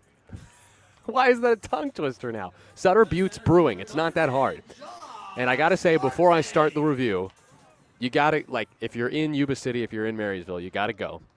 If not for the food, to say hi to my new friend Scott, as that's fouled back by Duarte, 0-1. Scott is my friend Owen's dad. Owen is the trackman operator of the Yuba Sutter High Wheelers. And Owen the other day was like, all right, yeah, I got to go to Sutter Buttes Brewing. Pitch inside. Did that hit Duarte? No. The check to first. He also did not swing. It's 1-1. But I got to meet Scott today, and I was talking to him. He and his wife have owned Sutter Buttes Brewing since 2018. 1-1. Ground ball to third. Ooh, look what I found. Jake Allgaier snares it, throws to first for out number 1. But basically, when you walk in to the brewing company, I don't normally get into the atmosphere on Nevada's Culinary Curiosities, but it has to be said, it feels like you just walk through a portal to Germany, because there are German flags all over this place. And that's actually, Scott says, that's how it was. It was decorated with a lot of German decoration when they bought it, as that's fouled off to the left, 0-1. And now he's even gone a step further. Tonight, if I wasn't calling a baseball game, I'd be at Sutter Buttes because they have German night on Thursdays. And they have German beers and German appetizers and other food. 0-1 pitch is fouled back, 0-2. 1 out. 3-1, the Ballers lead in the bottom of the 5th inning. And, I mean, I love the atmosphere. I sat down at the bar today. They had some TVs on. 0-2 pitches high, 1-2. And I love the atmosphere. And then I was like, all right, what am I going to order? So they have a lunch menu, which is nice. You can get their lunch menu as the 1-2 pitch comes in and is popped up into left field. Helmick backs up, then comes in to make the catch. 2 down. And so you can, from, I think it's lunchtime till 2 p.m. I think it might just be noon to 2. But anyways, it's on weekdays at Sutter Buttes. You can get some deals on some certain dishes. So I, on the lunch menu, being the cheapo that I am, went for some fish and chips. And it was a very nicely thick, battered piece of cod with some delicious fries on the side and some great tartar sauce. First pitch is a strike on the outside corner to Orsac, 0-1. And there's only one question. Does it scran? And yes, it absolutely does scran. These fish and chips, I could have been in England. That's how good they were. The 0-1 is low, 1-1. And let me say, I've had fish and chips in London. These were better, this cod at Sutter Buttes Brewing. I was very much a fan. The tartar sauce was perfect. The 1-1 pitch on its way from St. Pierre. Swung on a miss, 1-2. And I will be going back to Sutter Buttes Brewing. And I would encourage you all to, as well, once you visit, Marysville. Be sure to visit Sutter Buttes Brewing before the game here, in Yuba City, right by Marysville, just 10 minutes away. Pitch in the dirt. It's 2-2 on the right-handed hitting Orsak with a 3-1 Ballers lead in the bottom of the 5th inning. Orsak today, a walk and an RBI double. St. Pierre has not retired him yet. 2-2 the count. The righty St. Pierre from the windup. Starts his motion and delivers. It's tapped towards third, foul. Billy Horton makes a nice play on that and then tosses it into the Oakland dugout. Still 2-2. I mean, great fish and chips. I will say, the coleslaw is unlike anything I've ever had at Sutter Buttes. It's very horseradish forward, and I liked the kick. I couldn't eat that much of it, but I never want to with coleslaw. 2-2 bounces in, 3-2. I like coleslaw on a pulled pork. Oh, man, I'm going to have to do a second Nevada's Culinary Curiosities today because I also had some stadium food. And I'll get to that later. There will be time. Payoff pitch from St. Pierre is lifted foul, 3-2. But for now, in the bottom of the 5th inning, Sutter Buttes Brewing gets the highlight, and it was delicious. Some very good fish and chips. It was battered nicely, good crunch on the fish, nice soft cod fillet. Another payoff from St. Pierre is rolled over to short. Cobb scoops, throws on the run in time, getting Orsak by half a step for out number 3. It's a 1-2-3, bottom of the 5th for Zach St. Pierre. Let's go to the 6th. 3-1 Oakland over Yuba Sutter on 860 AM The Answer.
Top of the 6th, new pitcher for the High Wheelers, taking over for Jonah Jenkins, who finishes an inning shy of a quality start. It is the former Marysville Drake, Jaden Drake. That's right. This is his 2nd year in Marysville. Of course, his 1st year as a High Wheeler because this is the 1st year the High Wheelers have played in Marysville. And Jaden Drake takes over in the top of the 6th with his team, the High Wheelers, trailing the Ballers 3-1. Drake on Sunday against the Rocky Mountain Vibes got the loss in that game, going 3 2/3, 6 hits, 4 earned runs, and 3 strikeouts. The 6-foot righty from Louisiana Christian University and a Frisco, Texas native has a 6.47 ERA, a 4-2 record, 12 appearances, 7 starts, 48 2/3 innings, 16 walks, and 33 strikeouts. Drake will most likely give the High Wheelers some length out of the pen. I wouldn't anticipate him just pitching 1 inning, but perhaps that is the plan for today. I mean, he, I guess, could end up getting the start on Saturday. If he throws just 1 inning today, maybe this is just a bullpen day for him, and he's throwing his bullpen in the game like Christian Cosby would do last year. Anyways, he'll face Tyler Lozano to start the top of the 6th inning. And the first pitch is outside, called a strike on Lozano, who challenges. That's the first challenge of the game for either team. And that'll be overturned to a ball. So it's 1-0 on Tilo, as that 87-mile-an-hour pitch was off the plate from Drake. Tyler Lozano leading off this inning, the top of the 6th. The Ballers lead 3-1. They have not scored since the 1st. They did all their damage against Jonah Jenkins in that first inning. I'll give you his line now. Jonah Jenkins went 5 today. The 1-0 pitch from Drake. Low and away, 2-0. 5 innings, 8 hits, 3 earned runs, 3 walks, 4 strikeouts. Normally, that's good enough to get you a win in this league, but not in this series. Not the last 2 days, as the 2-0 is outside to Lozano 3-0. Yesterday, we saw Brett Wozniak go 6 with just 2 earned runs allowed and suffer the loss for Yuba Sutter. Today, Jenkins is the pitcher of record on the losing side so far. 3-0 from Drake. Lozano tosses the bat aside. And that was probably ball 4. I'm going to give Robert McGee credit. Again, he has been good today, but that was low. It's 3-1 now on T-Lo. Jaden Drake, the righty, works from the windup. His 3-1 is popped up into center field. Duarte in, over, to his left, makes the catch for out number 1 as Tyler Lozano is robbed of a walk by Robert McGee. Jaden Drake gets his first man. Next faces the 9-hitter Jake Allgaier. Ballers up 3-1 in the top of the 6th inning. Allgaier, a switch hitter, continues to bat lefty tonight. He is 1 for 2 so far with a single and a ground out. Now facing Jaden Drake. I mentioned he's a former Marysville Drake. Ironically, Jaden Drake signed with them. First pitch to Allgaier is low, 1-0. Drake signed with them out of college, the Marysville Drake of the Pecos League. Short stay for the Drakes in the league. 1-0 pitch. Allgaier takes low, 2-0. And for Marysville in 2024, Jaden Drake went 4-4 with a 5.4 ERA, 8 starts, 2 complete games, 55 innings, 22 walks, 55 strikeouts. 2-0 pitch is low, 3-0. And you say there were 2 complete game shutouts, and 1 was a no-hitter. It was against the Vallejo Seaweed of the Pecos League. 3-0 pitch will surely be called a strike. No, just kidding. It was low and inside. That's ball 4. I was just teasing Robert McGee there. So a runner on first for Oakland should be 2 on with none out. Instead, it's just 1 on with 1 out. The Ballers will take what they can get. Turns the lineup over to Tremaine Cobb Jr., who has taken some good at-bats tonight, but is 0 for 3. 3-1 Ballers lead in the top of the 6th inning. Runner at first is Allgaier after the walk. 1 out in the frame. First from Drake to Cobb is on the inside corner for a strike, 0-1. I just rolled my eyes at Tarek, who said, Tremaine Cobb, like corn on the cob. He's not a big lump with knobs. Come on. He's got the juice, though, so you're right there. 0-1, low and outside for a strike, 0-2 on Cobb. So Drake quickly ahead. Allgaier at first after the 1-out walk. Stepping off for a moment is Drake before this 0-2 pitch. Righty-righty battle between he and Trey. Trying to push that hit streak to 10, but he's down 0-2. And he strikes out. Drake with a very good breaking ball, tucked beneath the zone. And that is out number 2. So it's been an up and down inning for Drake. He nearly walked Lozano. He should have walked Lozano. Allgaier walked, but he eventually gets Lozano to pop out, of course, to start this inning. Then Cobb strikes out. And next is Isai Santos, who is 1 for 3 in this game. Lefty hitter, righty pitcher, Drake. From the stretch, first base side comes home, and Santos takes a strike at the base of the zone. 0-1. 3-1 lead for the Ballers. Start of the 6th inning from Marysville. 13 hits in this game. Only 6 yesterday, combined for both teams. Santos takes in the dirt, 1-1. 1-1 count. Some children have collected near the Yuba Sutter dugout on the first base side. One dressed as ketchup, the other is mustard. And behind them, barbecue sauce.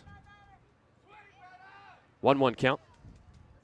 Drake, the righty, kicks and fires. And Santos swats it high to right field. If it's fair, it's gone. It is. No way. The umpire never saw it. The umpire never saw it. And now the umpires will have to talk. First base umpire Bill Shortridge didn't even signal. And now Isai Santos is rounding the bases like he has a home run. The umpires will confer. Billy Horton out of his dugout, but I don't even think a call has been made. Someone pointing towards home. That's third base umpire Jason Venson. Santos touches home, and it appears as for now the call on the field is a home run. Now the umpires will converse. 103 off the bat, 373-foot blast by Isai Santos to right. I cannot believe what I'm seeing. Bill Shortridge really putting the, if I may, the three blind mice joke to practice right here. Never saw the baseball. He never saw it. Was hit so high by Santos he didn't have a good read, and I don't even know what you can do. Jason Venson can give his best guess. Foul ball is now the call. Oh my goodness, what a comedy. What a clown show. Someone put a tent over Bryant Field. This is horrible. Aaron Miles is out talking to Bill Shortridge saying, how could you? Oh my gosh. I cannot believe it. The Ballers are incensed, of course. The High-Wheelers would have been just as angry if a home run were called. But the fact that it was called a homer on the field and then overturned, what are we doing? How do you overturn it if you never saw it? Now, Robert McGee is the target of Aaron Miles' yells, and he's blocked by Bill Shortridge, saying, don't yell at him. I was the idiot who never saw the ball. So Santos has to go back to the plate after all that, and the score remains 3-1 in the top of the sixth inning. Oh, my goodness. Bill Shortridge, who is a very good umpire, who does a great job, just made one of the most unfathomable umpiring mistakes I've ever seen, losing the baseball. On a home run, possibly by Santos, wrapped around the right field foul pole. Now, I will caveat it with this. I thought it was foul, but no call was made. And so it's 1-2 with 2 outs on Santos. Runner at first is Allgaier. That was 103 off the bat. Next pitch, runner goes, pitch is low for a ball, and the throw down skips in and hits Allgaier, who has a stolen base, his second for Oakland this season. Oh, my. Oof.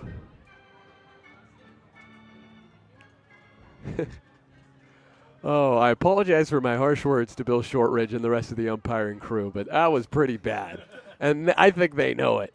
They were put between a rock and a hard place, though. There was nothing they could do to make both teams happy. 2-2 from Drake. And Santos takes ball 3. You know any close call here, if it's on the corner, Robert McGee is not ringing up Isai Santos. That was well low. 2 outs, runner on second for Oakland in a 3-1 game. Ballers lead in the top of the sixth inning. Drake the righty, Santos the lefty. The 3-2 is next.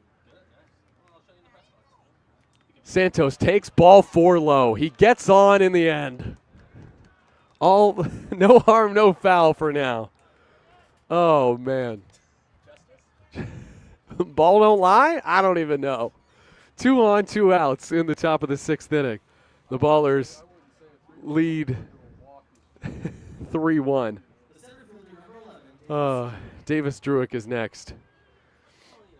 I think a compromise in this inning would be for the umpires to get together and say, all right, we're going to give Oakland 1 run here, and we're going to end the inning. Just split the middle. First to Davis Druick is high at 89, 1-0. And I think Drake's rattled, and he was iced, really, by that long pause. and now he can't find the zone. And part of that probably because he just gave up a bomb to Isai Santos, but foul. 1-0 to Druick. He takes high, 2-0. 3-1 Ballers lead, top of the 6th inning. 2 outs in the frame. The runners, Allgaier and Santos, have both walked.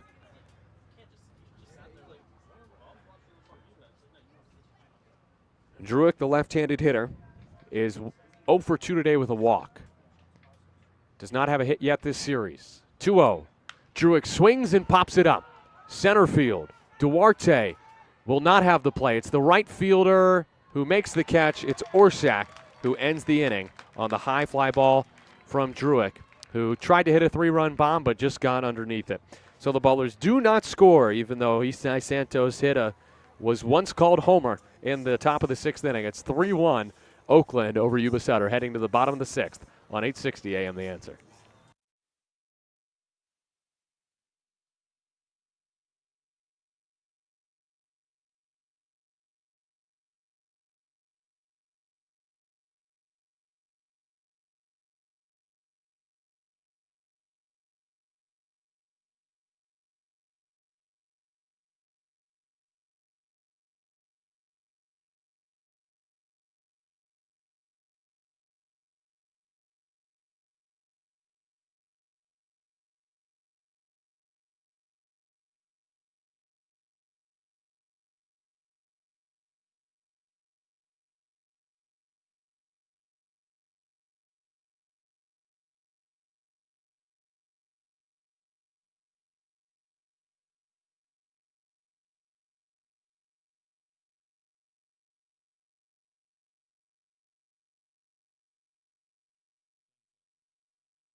Bottom of the 6th inning, here from Yuba Center. Ballers lead the High Wheelers 3-1. Zach St. Pierre still on the hill for Oakland, who nearly had a 2-run shot by Isai Santos in the top of the 6th inning. With 2 outs in the inning, Santos hooked a fly ball around the right field foul pole that, on first glance, I thought was foul. Then the call on the field was home run, and then the call of the field was changed to foul ball after Bill Shortridge, the first base umpire, who, again, I will say, does a thankless job and is very good at what he does compared to some other umpires I've seen in this league, especially. Shortridge, though, did not see the baseball, and Jason Benson and Robert McGee were not in good position to make the call, and they just had to go with something. First pitch of the inning, a changeup swung on and missed by Cooper Haxt, 0-1. And so, with that in mind, knowing this is I will give this to the umpires as the 0-1 comes in. And it's another changeup swung and a miss, 0-2. The Pioneer League, unlike Major League Baseball, has pretty relatively short foul poles. Now, again, the only reason this call was missed, I think, by Bill Shortridge is he lost the baseball. 0-2, down low, 1-2.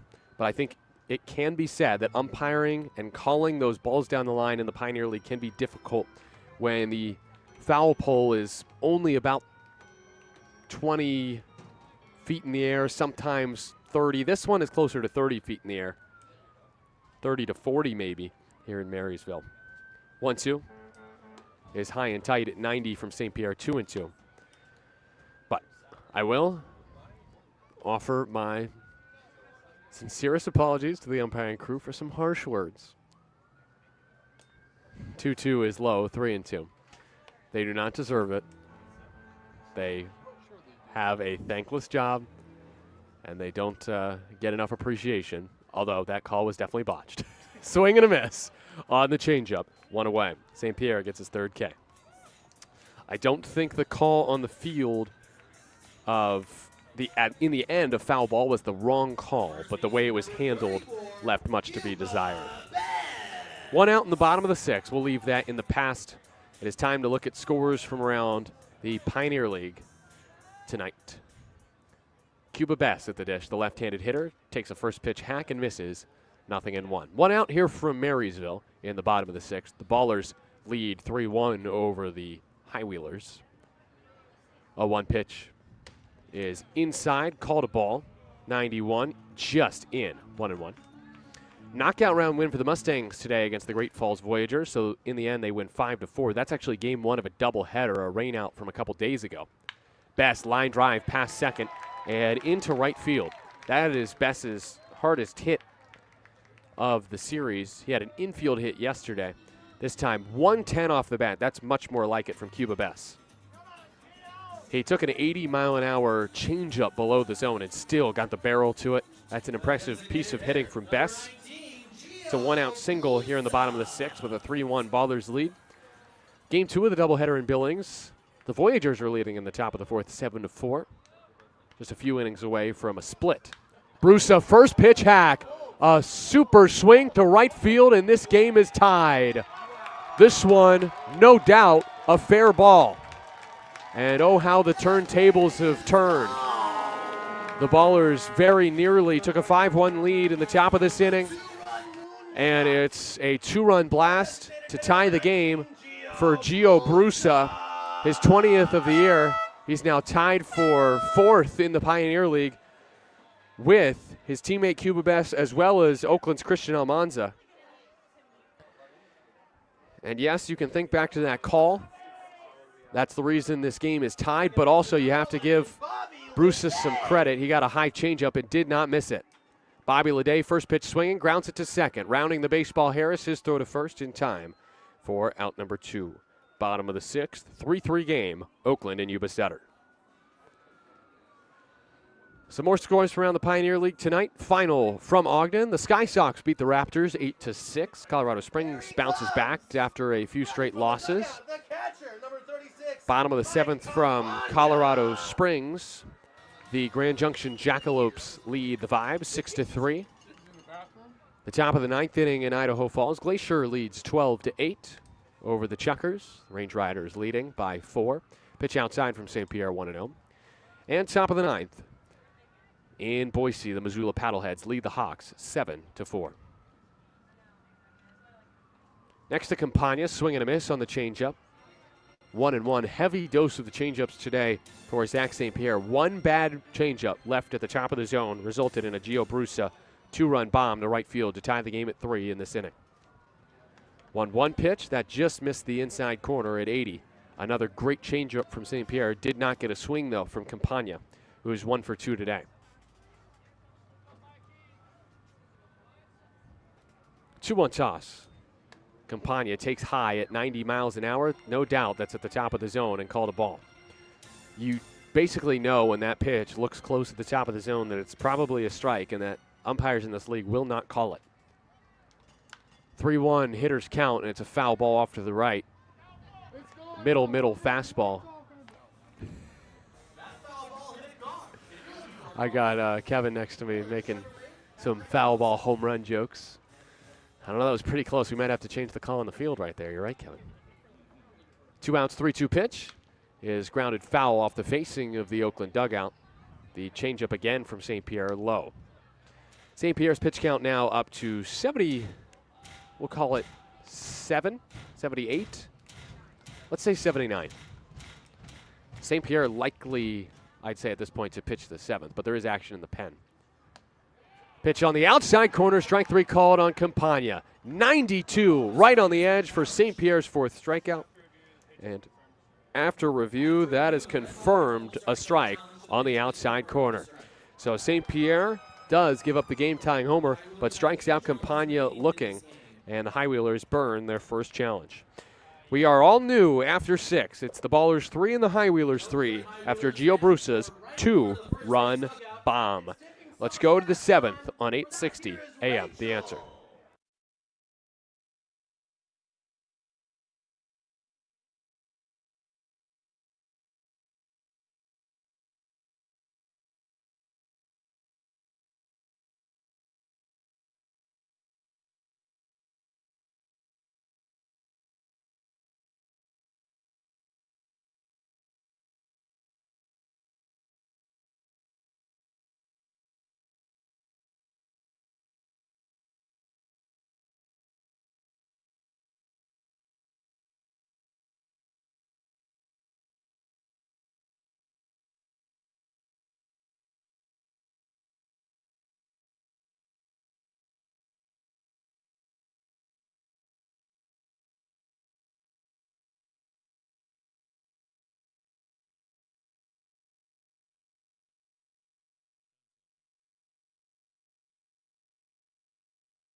Controversial 6th inning in which the Ballers nearly had an Eastside Santos 2-run bomb called foul.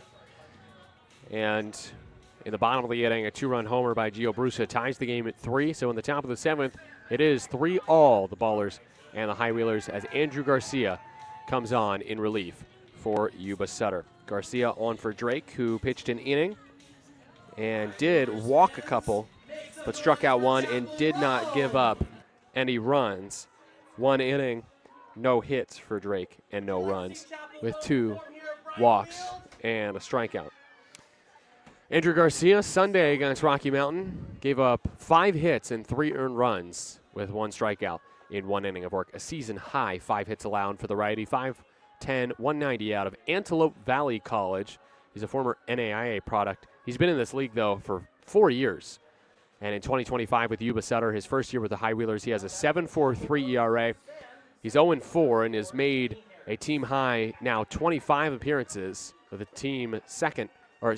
He's second on the team with 25 appearances now, second on the team with 3 saves, 23 innings, 23 hits, 21 walks, 35 Ks. And his first to Daniel Harris IV is fouled off, 0-1. Garcia, the righty out of Lancaster, California. The 3rd pitcher of the day for the High Wheelers. 2 for 3 today is Danny Harris with a homer. Righty-righty battle, 0-1 pitch. Breaking ball, tag to right field, pretty deep. Orsak out there just shy of the track. He's camped, he makes the catch for out number 1. So 1 batter, 1 out for Garcia. And there is action in the Oakland pen. So it will not be Zach St. Pierre who comes out for the 7th. I would assume it is James Collier warming for Oakland in a 3-3 game. Ballers and High Wheelers tied at the start of the 7th. There is 1 out for Christian Almanza. First pitch is swung on and fouled back, 0-1. Almanza, if he were to homer in this situation, would tie the franchise record for homers and RBI with 21 and 71, respectively. 0-1 count after that foul ball. The next from the righty, Garcia, outside at 87. 1-1 on Almanza. 25-year-old lefty leads the team in homers and RBI and also games played. This is his 62nd. 1-1. Almanza swings and launches right center field. He ties the franchise single season record with 1 big blow and puts Oakland in front 4-3 in the 7th.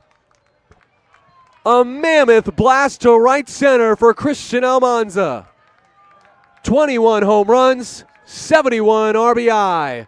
Touch 'em all. Christian Almanza into the record books. And some chants of "We love you, Oakland." We do. That is Jorge and Dom of the 68s. The leaders, Jorge Leon and Dom, in attendance tonight as Cam Buford takes a strike on the outside corner, 0-1. 4-3 Oakland in the top of the 7th on Christian Almanza's towering home run. 105 off the bat, 404 feet as Buford fouls it away. 0-2. Well, unfortunately for Garcia, that's now back-to-back outings where he's left something to be desired out of the pen. Again, season high 5 hits allowed on Sunday, and then gives up an absolute tank to Almanza.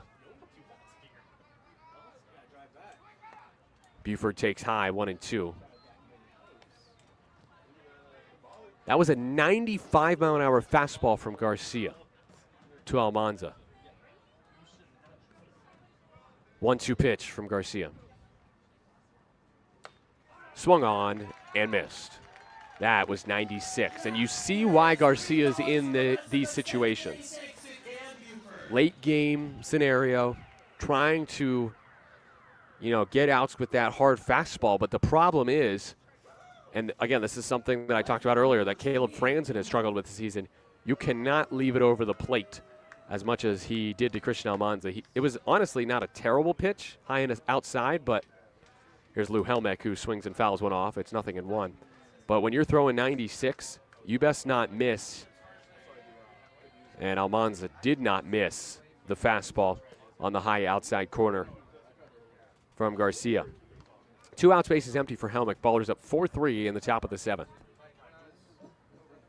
Helmick takes just low. Good pitch from Garcia at 96, but just south of the zone, 1-1.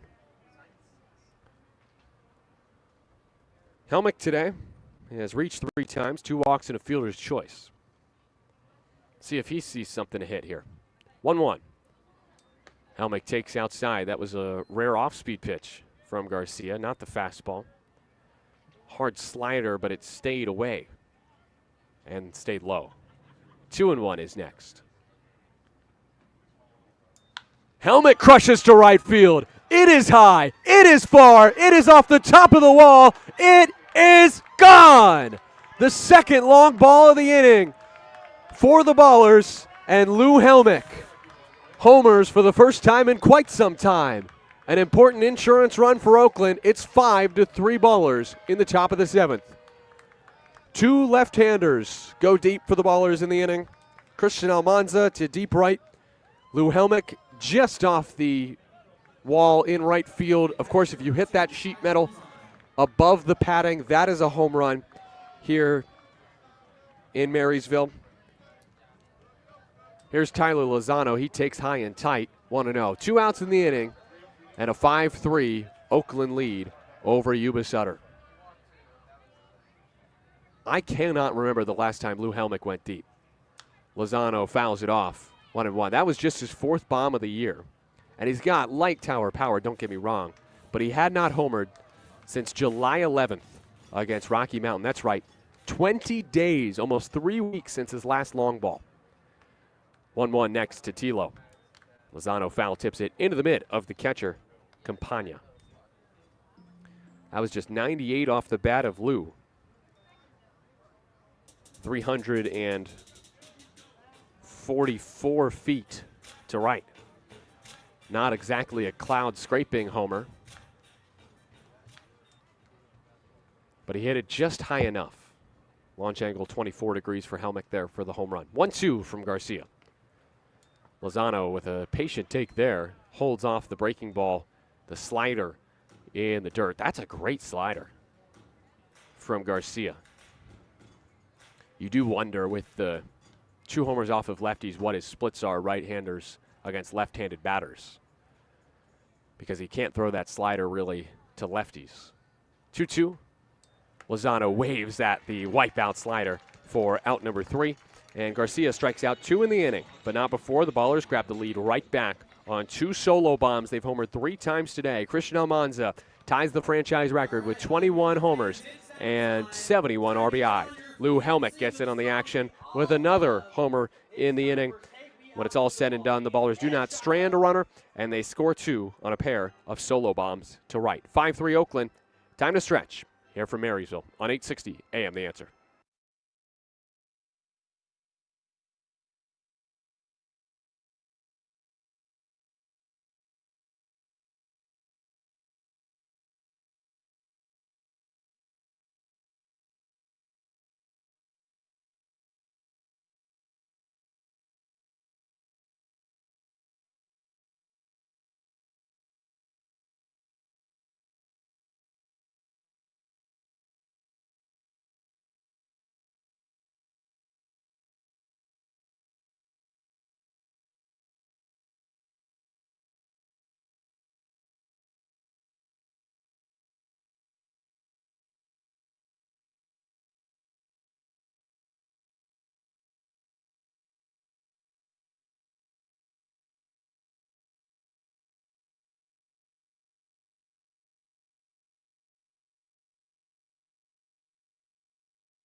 It is stretch time here in Marysville. 5-3, the Ballers lead the High Wheelers.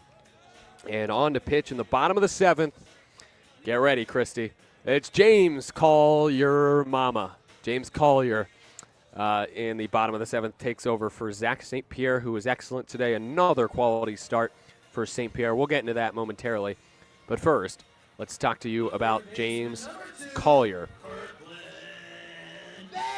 Collier making his 24th appearance of the year, 3.00 ERA, 3.00, 2-0 record, 2 saves, 27 innings, 20 hits, 11 walks, and 35 strikeouts for the 26-year-old righty from Hayward, California. The first he'll face, it's Kirkland Banks. 0 for 2 today. First pitch to the righty is a strike towards the top of the zone. 0-1. Collier pitched 3 times in the series against Colorado Springs, but tried to pitch back-to-back days on Saturday and Sunday, and it did not go well. 0-1 toss.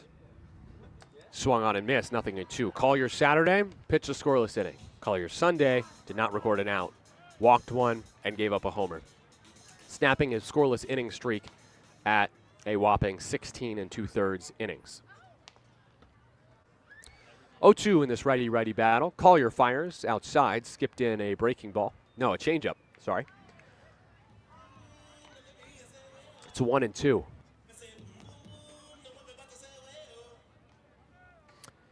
Banks leading off this bottom of the 7th. High Wheelers trail the Ballers 5-3. Collier from the stretch. 1-2 pitch. Wave and a miss. Strike 3. 92-mile-an-hour fastball blown by Banks for out number 1. 1 down. Bottom of the 7th. Base is empty for Josh Duarte. And that would mean it is time to tell you about a certain somebody, Zach St. Pierre, who got the start today for the Oakland Ballers. He is the pitcher of record at this point. St. Pierre, 6 innings, 7 hits, 3 earned runs. A quality start. First to the righty, Duarte is swung on and missed. 0-1. St. Pierre also walked 1 and struck out 4. Another great start from St. Pierre. That's back-to-back 6-inning outings for the righty. Next toss is fouled away off to the right, beyond the bleachers in right field. Actually, just on to the edge of the bleachers in right. 2 strikes on Duarte. Yep. 0-2. Collier the righty, and it's Duarte the righty. 1 out in the inning, bases empty. Bottom of the 7th. 0-2 toss next. Collier comes home. Foul ball into the screen, and then back onto the field right side and picked up by Almanza. So St. Pierre was great tonight. Also great was Jonah Jenkins, who went 5 and gave up 3 earned runs. And I'm just so glad tonight that Jenkins will not get the loss no matter what. Because I'm telling you, Brett Wozniak did not deserve the loss yesterday. He was great. 0-2 pitch, again. Breaking ball, lined into center field. Racing on, Bugs makes the catch for out number 2. Unfortunately, that means I missed some defensive changes, as Druick is no longer in center. Bugs is there. And I think Helmick... No, you know what? I think that's Davis Druick in left field. So Lou Helmick hits a homer and then gets lifted from the game. Here's Parker Cadu. First pitch to him is outside for ball 1. 2 outs in the bottom of the 7th. The Ballers lead the High Wheelers 5-3.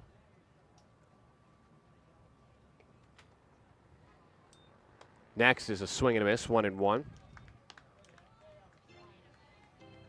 So again, Bugs in, Druick slides from center to left. Helmick is out of the game. Those are the defensive changes for Oakland. Collier the righty against the lefty Cadu, the leadoff man.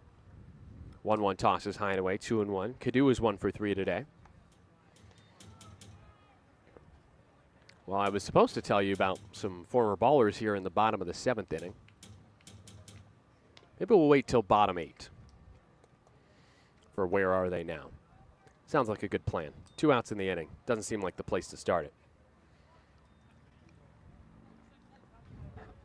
Collier, the right-hander, steps on the rubber, dangles his arm by his right side, sinks and then rises before settling at the belt. His 2-1 pitch. Cadu swings and bounces it towards first, but foul. Nice hustle by Almanza to track it down. It's 2-2 on Cadu. This game has been entertaining to say the least. Oakland led 3-0. Yuba Sutter ties it in the bottom of the 6th. 3-3 on a Gio Brusa 2-run bomb. And then Oakland takes the lead right back in the top of the 7th on a Christian Almanza solo shot. Andrew LaCour, by the way, will get the 8th for Yuba Sutter. 2-2 with 2 outs. Collier at the belt. Kicks. Fires. Foul ball. Lifted off into left field out of play. 91-mile-an-hour fastball, top of the zone. Collier, the pitches that he's able to have success with, really, the fastball, the slider, and the splitter. On 2-2, Collier comes home and got his man. Swing and a miss. Strike 3 called. Looked like he threw a changeup there. Maybe the splitter outside. Either way, Cadu is down swinging. We go to the 8th after a scoreless 7th for James Collier, starting a new scoreless inning streak of his own. It's 5-3 Oakland over Yuba Sutter on 860 AM The Answer.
It is the top of the 8th inning. It is the Ballers 5. It is the High Wheelers 3.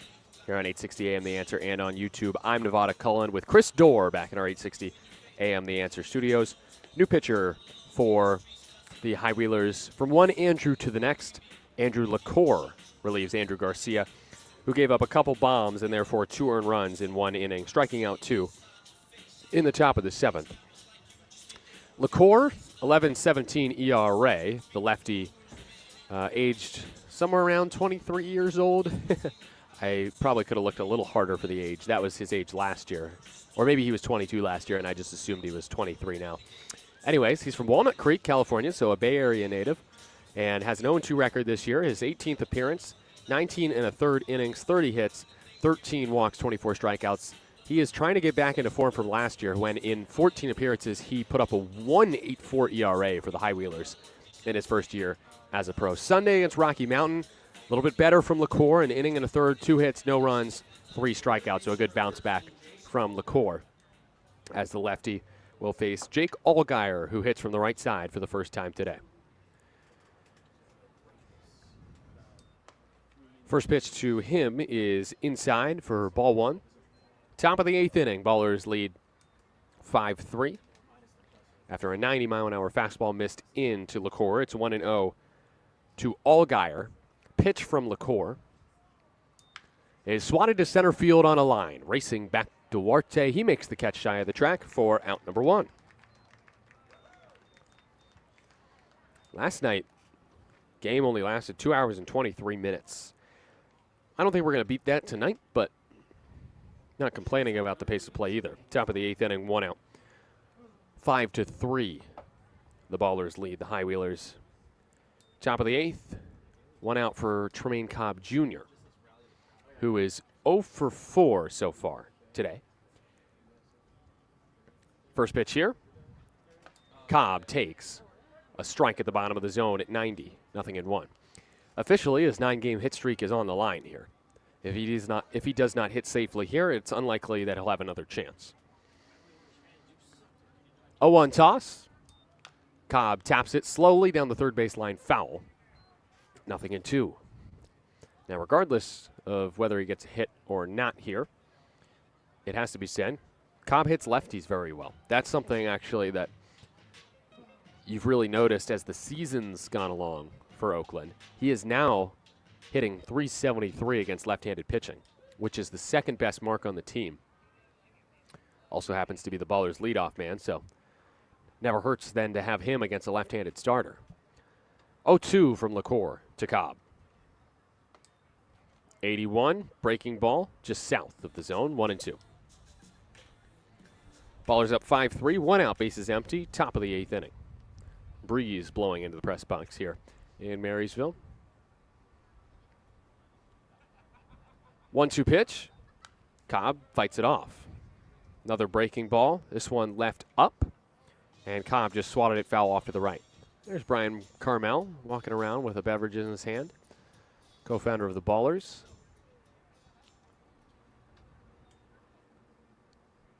He disappeared out of view. Another 1-2 next from LaCour. And Cobb tried to check his swing. He could not, says Bill Shortridge over at first. All right. Pretend I'm in a jail cell, and I might be after berating the umpires today, but I'm just going to keep a little tally going for you, Bill Shortridge. Times you've wronged me. Strike 3 swinging for Tremaine Cobb Jr. 2 outs as LaCour has retired the first 2 he's faced. Now, lefty-lefty battle for Isai Santos, who's hungry for a homer. First pitch in there. Breaking ball right over the plate. 0-1. Who can forget the last time Isai Santos was up? Lord knows the umpires are living in my head rent-free today. 0-1 is next. Santos takes outside, 1-1.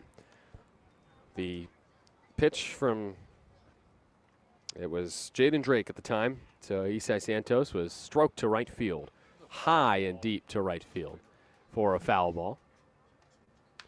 1-1 grounded to second. Throw to first just in time to get Santos for out number 3. Ballers retired in order in the top of the 8th inning. We go to the bottom of the 8th. It's the Ballers 5, the High Wheelers 3 on 860 AM The Answer.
Bottom of the 8th inning. Caleb Franzen, number 10, warming, I believe, in the pen for the Oakland Ballers. But James Collier will at least start the bottom of the 8th inning for Oakland, with the Ballers leading 5-3 against the High Wheelers. I'm Nevada Cullen with Chris Dorr back in our 860 AM The Answer studios. And as promised, it's finally time to tell you, where are they now? Where are our former Ballers? And I want to start in minor league baseball. Tyler Davis yesterday got to pitch for the Birmingham Barons. The former Baller pitched yesterday and went 1 inning, no hits, no runs. Did hit a batter, but struck out 2 in a scoreless performance. That's Tyler Davis. I've got 2 more Ballers, former Ballers, to tell you about from their performances yesterday. Bottom of the 8th inning here. The Ballers lead the High Wheelers. Here's River Orsak. 2, 3, and 4 due up in this inning for the High Wheelers. Orsak will be followed by Hexton Bess. righty-righty battle here. This will likely be it for James Collier.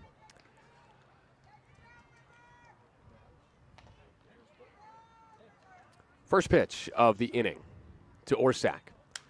Broken back, ground ball to first. Almanza nearly lets it eat him up, but he stumbles his way to first base for out number 1. And before the Ballers make a pitching change, I will update you that Dante Stewart yesterday for the Lake Country Dockhounds went 2 for 4 with an RBI and a run scored.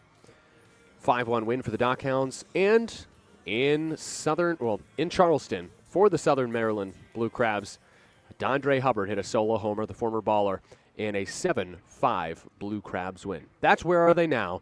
It's time for a pitching change. Who's in now? It'll be Caleb Franzen. We'll tell you about him when you return here from Marysville. 5-3 Ballers with 1 out in the bottom of the 8th on 860 AM The Answer.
New pitcher for Oakland, bottom of the 8th inning, on for James Collier. It is Caleb Franzen entering to face a lefty in Cooper Hext, and then, Cuba Best after him is another lefty. Gio Brusa, though, after that is a switch hitter. So as of now, it'll just be the 2 lefties. We'll see if Franzen faces Best. I don't know if he will. Only time will tell. As of now, it'll be Hext and Best. Brusa, is the one I'm not sure if Franzen will face. But he will face at least the 2 lefties. Franzen, the lefty himself from West Lynn, Oregon. Saturday against Colorado Springs, blew a save, but got the win. 2 innings, 2 hits, an earned run, a homer allowed, and a strikeout. 4.45 ERA, 3-0 record, 23 appearances, 30 1/3 innings, 30 hits, 3 walks to 32 strikeouts. That's right. Still 3 walks. Here's Cooper Hext, who's 0 for 3 today, facing the lefty Caleb Franzen. It's a lefty-lefty battle with 1 out in the bottom of the 8th. The Ballers lead 5-3. First pitch to Hext, pasted on the outside corner. The breaking ball from Franzen for strike 1. Franzen against Hext. Hext 1 for 9 in the series. His lone hit a double on Tuesday. 0-1. Hext takes inside. It's called strike 2. He challenges, I believe. That's confirmed a strike, and Yuba Sutter's down to its final challenge. Yeah, 1 remaining for the High Wheelers. I don't love that spot from Hext. I know the High Wheelers are down to their final 5 outs, but oof. That was a good pitch from Franzen to get that challenge call. The breaking ball front doored him. 0-2 from Franzen. Ground ball towards second. Harris charges, scoops, throws on the run. Close play, got him. Wasn't as close really as I made it out to be. He did get Hext by half a step.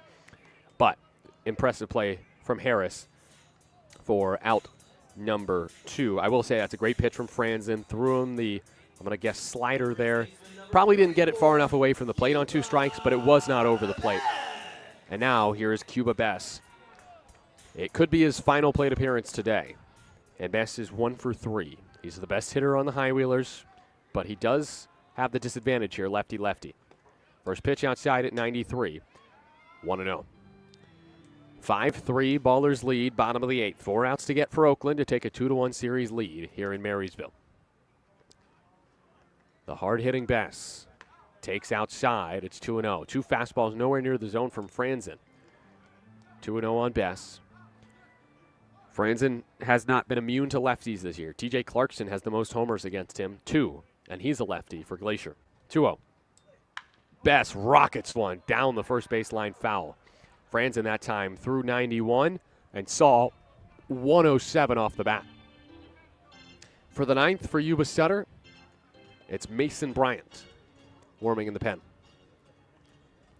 It'll be the second time we see him in Marysville. 2-1 toss. Bass. The knees buckle, and he takes a breaking ball over the plate. 2-2. That one fooled him. Franzen hoping to just pick up 2 outs here in the 8th inning. His 2-2 pitch. Wave and a miss, strike 3. Franzen throws him a chair with that beautiful breaking ball on the outside corner. His first strikeout of the night. He does his job, getting Hext and Bess for a clean bottom of the 8th inning after Collier got a sack. Let's go to the 9th. Ballers 5, High Wheelers 3 on 860 AM The Answer.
Top of the 9th here from Marysville. New pitcher, the 5th of the game for Yuba Sutter. Mason Bryant takes over for Andrew LaCour.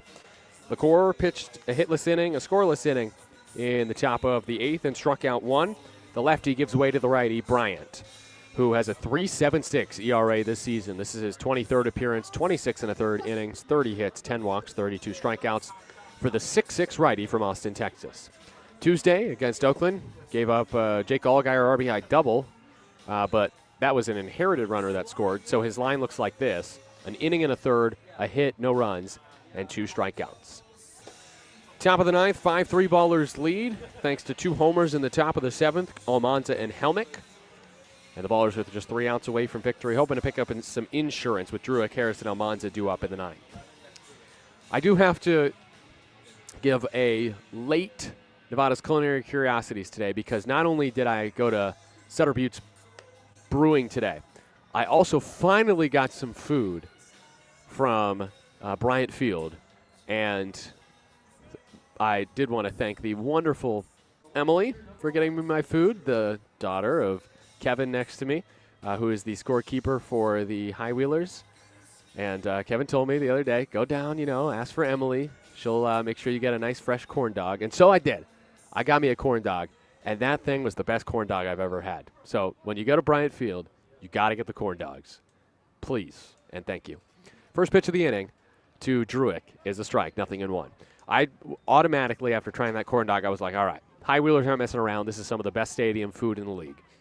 Great corn dog, great crispy exterior. Pitch inside, 1-1. Good-sized jumbo hot dog, according to Kevin as well. And, Emily and her crew, they do it right. They, you're getting a good portion for a good price. 1-1 is high and away at 92, 2-1. None of those Oakland prices. We're here in Marysville. And also, some fries were presented with it. I had some mayo with the fries. I had some yellow mustard on my corn dog. Great dinner tonight. Honestly, this is, if I'm coming to a ball game, 2-1 pitch, Druick takes Lone away, 3-1. That is what I want to eat at the ballpark. But after eating a corn dog and some fries, I was thirsty. I needed a drink. I needed a cold beverage to wash it all down. So what did I roll with? Not an alcoholic beverage. No, I'm not drinking on the job. 3-1 to Drew, a cut and a miss at 92. 3-2. No, I got a frozen apple cider. You might think, what? Apple cider? That's a warm beverage. You want that on a cold night in December. 3-2 pitch. Druick swings and misses at another hard fastball at 93. And there's one away in the top of the ninth. 5-3 Ballers lead. But no, if you go to Bryant Field, you must get this frozen apple cider. They have it in this machine in the concession stand. They just pour it for you. You know, it's like you're having a slushie, but instead of like that sugary, syrupy taste, no, it's this rich apple cider flavor. It feels like you're drinking an apple cider. Of course, it's cold, but the best part is it's refreshing, and it's a hot day. Ground ball up the middle by Harris. The shortstop could do. Fields throws on the run. His spinning throw to first in time for out number 2 to rob Danny Harris of a hit. So he's now 2 for 5 today as Cadu makes a great play for out number 2 in the top of the ninth. 5-3 Ballers lead over the High Wheelers. So, yeah, the question, does it scran? Of course it does. This is some of the best stadium food in the league. Shout out to Emily and her crew in the concession stand here at Bryant Field. I will be getting more food from them this week because I did see churros, and I am a sucker for churros. I will be rating those churros very harshly, and hopefully I give them 10 out of 10, 5 out of 5. Perfect score. Here's Christian Almanza, who takes a strike at the bottom of the zone, 0-1. 2 outs, top of the ninth, 5-3 lead for the Ballers over the High Wheelers. Christian Almanza just tied the franchise record for homers and RBI in the 7th. 21 homers, 71 RBI this season. The 0-1. Almanza taps this one to second. This will not break the record. It's fielded by Leday. His underhand throw to first is in time for out number 3. Ballers retired in order in the top of the ninth inning. They have 3 outs to get. So who will they turn to? That is a good question. We will see. It looks like Caleb Franzen, who at least start the ninth inning for Oakland. And then we will see what the move is after that as the Ballers look to protect their 5-3 lead against the High Wheelers here on 860 AM The Answer.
Still Caleb Franzen to start the bottom of the ninth inning here from Yuba Sutter.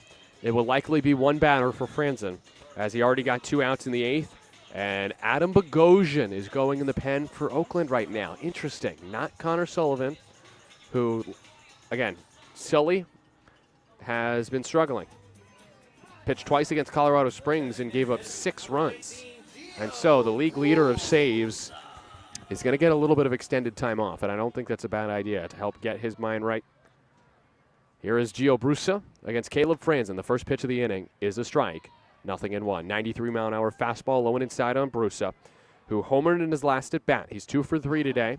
He had a 2-run homer to right field. That was from the left side. Switch hitter batting righty. Swings and cracks one in the air off to right field foul. 0-2. That was 93 again from Franzen. And this could be his last pitch of the night. Bottom of the ninth, 5-3 is the lead. 0-2 pitch. High and away, 91 to Brusa, no chase.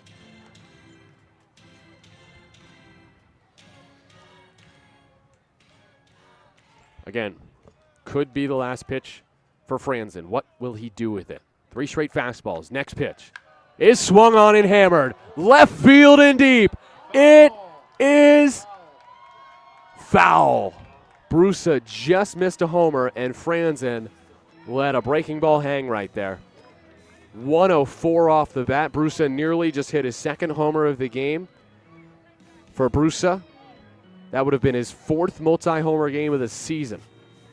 The big slugger with 20 bombs, a 2-run shot in the sixth, hitting from the right side, hit at 104 off the bat, 389 feet.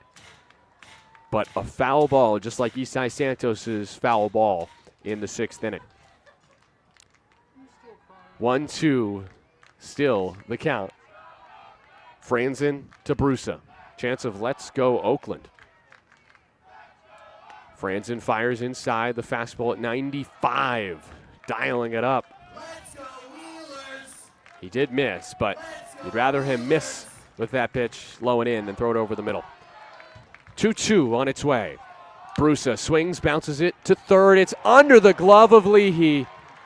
And the tying run will come to the plate in the ninth after a pretty bad error there by Allgaier. I think I might have said Leahy right there. Brusa will not run. They'll go with Cole Calnan. And Aaron Miles will go to the pen. It is Adam Bogosian who is going to come on for the save for Oakland after the error by Allgaier at third. We go to a new pitcher for Oakland. Franzen is done. He was never going to face the righty Ledet. And we will see what's in store for this bottom of the ninth inning as the High Wheelers are not done yet. 5-3. Ballers lead. Nobody out. Tying run coming to the plate with nobody out in the bottom of the ninth inning. When you return on 860 AM The Answer.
Five-3, Ballers lead. Bottom of the ninth inning, runner on first, nobody out.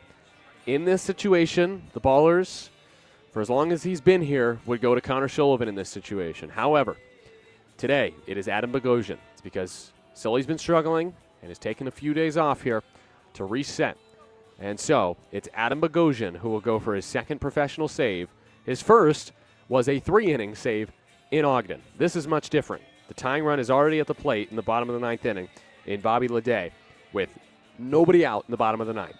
Bogosian, the 22-year-old from Brooklyn, a 4.6 ERA this season, a 2-0 record, 19th appearance, 31 1/3 innings, 7 walks, 25 strikeouts.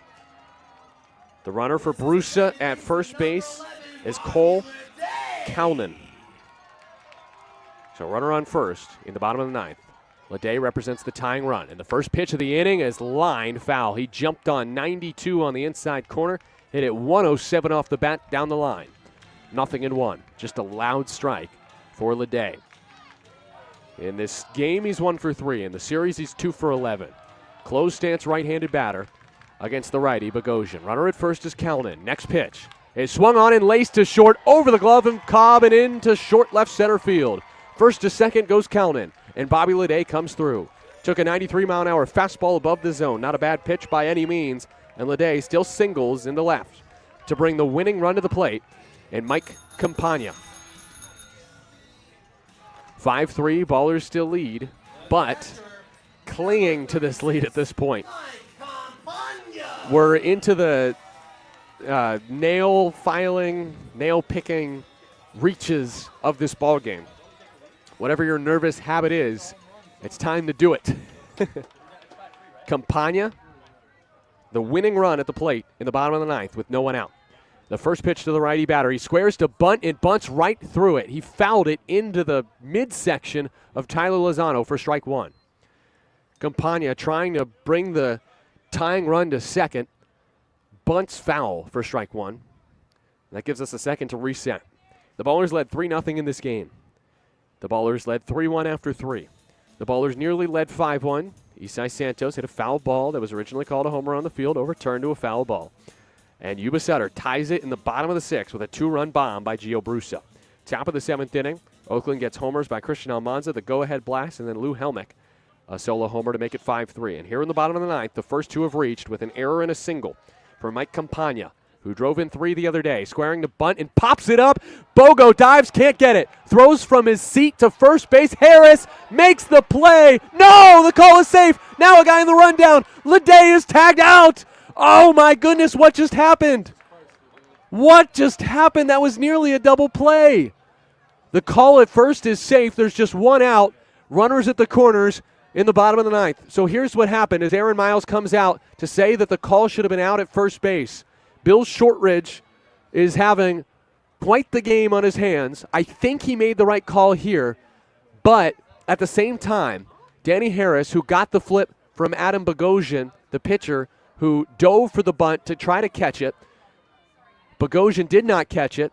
He picked it out of the grass, then threw to first offline. Harris looked like he dragged his foot across the bag, but then reached back for the bag with his glove, which he did not need to do. That slowed him down.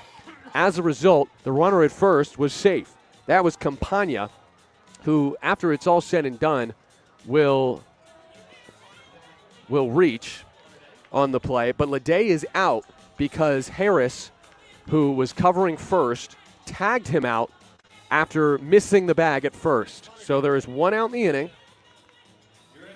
Campagna is on. I'm just going to give up and call it a single for now. Runners at the corners with one out in the bottom of the ninth inning. Connor Denning is pinch hitting for Kirkland Banks. Number 21, Landon Wallace. And Landon Wallace is the pinch runner for Campagna to get a bit more speed there. We'll see if he tries to steal. If he does, Tyler Lozano, you would think, would try to throw him out.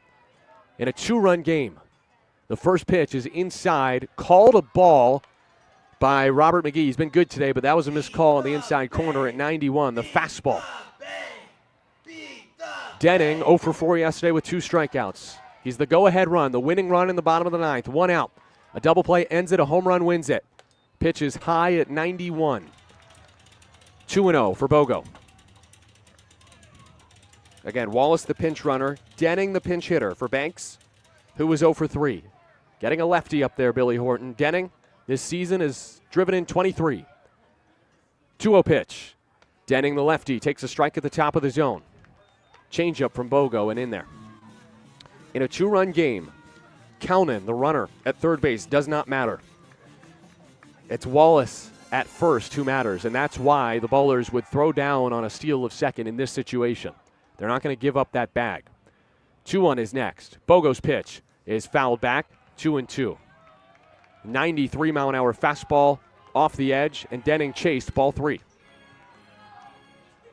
Third year in the Pioneer League, Denning. Billy Horton trusts this man very much. 27-year-old, played with him in Billings. Spent 2 years there. 2-2 on its way to the lefty. It's a ground ball to the right side. Harris's only play is to first. A run scores. It's 5-4. Denning does a job scoring Kelnan, and Wallace goes to second base. Denning with the ground out, 4-3, drives in the 4th run of the game for Yuba Sutter. And it is Josh Duarte, who is the last hope for the High Wheelers. 5-4 Ballers in the 9th. Adam Bogosian trying to lock down his first true save of the season. Duarte in this game is 0 for 3. The tying run at second is Wallace, who has plenty of speed and would tie the game on a base hit. Duarte, the righty, takes a strike on the outer half. 0-1. 93-mile-an-hour fastball from Bogosian. Bogosian has definitely improved over the course of this season, but it is crazy to think that he is in this game at this moment is 0-1's off the plate. It's 1-1. 5-4 Ballers lead, 2 outs in the bottom of the ninth. The tying run at second is Wallace. Bogo, who was very much just a cleanup man at points this season, trying to lock down his second save. Again, that save was a 3-inning outing as he steps off. And here, Bogo is trying to get his first true save as a professional. The 22-year-old from Brooklyn looks home. Righty-righty battle against Duarte. 1-1, looks at second, comes home, and misses low, 2-1. And it's smart from Bogosian to pitch around him a little bit because you don't want the game tied. You don't want to put the winning run on either, but there is an open base at first. 2-1 count. Duarte, slight open stance righty. Swings and grounds it to second. Harris gobbles it up and throws to first in time for out number 3. There is Adam Bogosian's true first professional save. He locks down a 5-4 Oakland win in the bottom of the ninth. And Oakland takes a 2-1 series lead against their rivals, the Highwheelers, here in Marysville. We'll step aside on the post-game show. 5-4 Ballers win on 860 AM The Answer.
Tight one here from Marysville for the second straight night. This was even tighter than last night's 5-1 win. It's a 5-4 Oakland win over the Yuba Sutter Highwheelers as they just do cling on in the ninth with Adam Bogosian locking down his second save of the season. The first one that was not a 3-inning save, and so this one counts much more.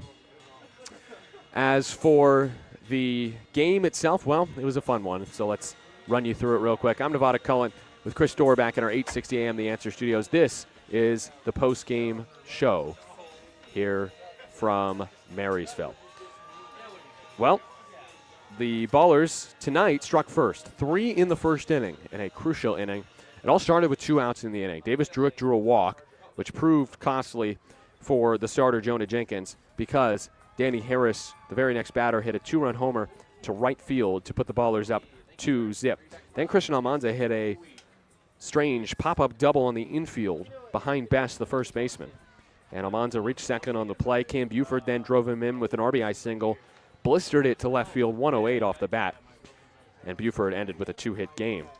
So the Ballers led 1-0 in the top of the first. Then no score until the third when River Orsak had an RBI double for the Yuba Sutter Highwheelers. So 3-1 at this point as we enter the top of the sixth inning, and this is when things went off the rails a little bit because Oakland, with a runner on and 2 outs in the inning, had Isai Santos at the plate and curled a what looked like foul ball, then called on the field, home run.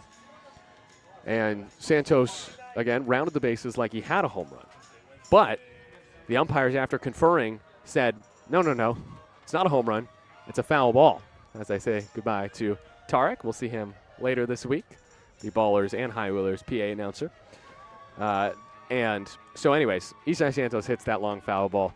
And at the time, it was obviously a pretty controversial call because it robbed him of a 2-run homer because Bill Shortridge never saw the ball. And so whether it's fair or foul, in truth, it doesn't matter. It was not given, and the Ballers led 3-1 entering the bottom of the sixth. And then that call becomes even more meaningful when Gio Brusa leaves no doubt with a fair ball home run to right field. Sorry, Chris Carey, but I think that he might have been a little confused by that one. that one was definitely a fair ball, though not a foul ball. So a 2-run homer in the bottom of the 6th inning. Then Yuba Sutter ties the game at 3 at that point. So the Ballers definitely feeling like they've been snubbed a bit at this point. Game tied at 3. But in the top of the 7th, Christian Almanza hits a record-tying homer, his 21st of the year, his 71st RBI, tying both franchise records. One held by Noah Martinez, the homer record. The other, the RBI record, held by both Martinez and Dondre Hubbard. And Almanza puts the Ballers ahead 4-3. And then Lou Helmick hits a very important solo shot after that to give the Ballers a 5-3 edge. Why would that be important? Enter the bottom of the 9th. It starts with Caleb Franzen, who gets a ground ball, but Jake Allgaier makes an error on the grounder by Brusa. And so Brusa reaches to bring the tying run to the plate in the 9th. So the Ballers go to the bullpen with some righties coming up. They go to Adam Bogosian, who had not come into the 9th for a save at any point this season. And in this situation, he gives up, ironically, back-to-back hits, we'll call them. Although it's ruled an error on the pitcher right now, and we'll see how that should be ruled. But anyways, Bogo throws from his seat to first base, and Harris does not touch the bag, according to Bill Shortridge, the first base umpire. But then Harris chases down the runner Leday, tags him out for the first out of the inning. So runners on the corners for the High Wheelers with 1 out in the 9th. And Bogosian gets a ground ball for an RBI for Denning. Pinch hit, RBI ground out to make it 5-4. But then another ground ball to second for Bogosian. This one hard hit by Duarte, over 100 miles an hour off the bat, 105 to be exact, on the low fastball in the zone. But because it has good sink on it from Bogosian, it's just a ground out to end the game. 5-4, the Ballers win in 9 against the High Wheelers. Your line score for tonight: Oakland 5 runs on 10 hits, 2 errors. Yuba Sutter 4 runs on 8 hits, no errors. Zach St. Pierre improves to 6-3. Andrew Garcia falls to 0-5 for the High Wheelers as Adam Bogosian picks up his 2nd save. 7:08, this game started. 9:43, it wrapped. PM pack time, 2:35 total time on this Thursday night, July 31st, from Marysville on a 93-degree day at first pitch with sunny skies. The High Wheelers fall to 8-7 in the second half. The Ballers improve to 10-5 and are 3 wins away from 50 on the year. They are 47-16. It is time to take a break on the postgame show. We'll have scores from around the Pioneer League and Major League Baseball today. And actually, we'll probably just look at a few big trades in Major League Baseball today instead as we go to one more break on the postgame show. 5-4 Ballers win in Marysville on 860 AM The Answer.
Finished from Marysville, the Ballers outlast the High Wheelers 5-4 in Game 3 of what will be and has been an exciting series between these two Northern California rivals.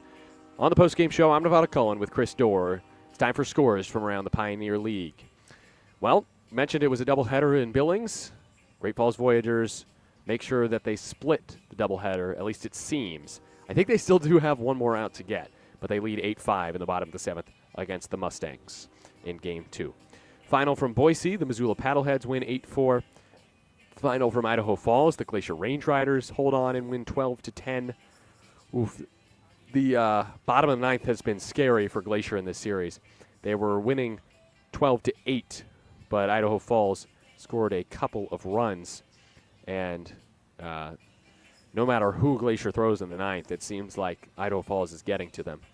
But Glacier does hold on for a rocky win up near the Rocky Mountains in Idaho Falls.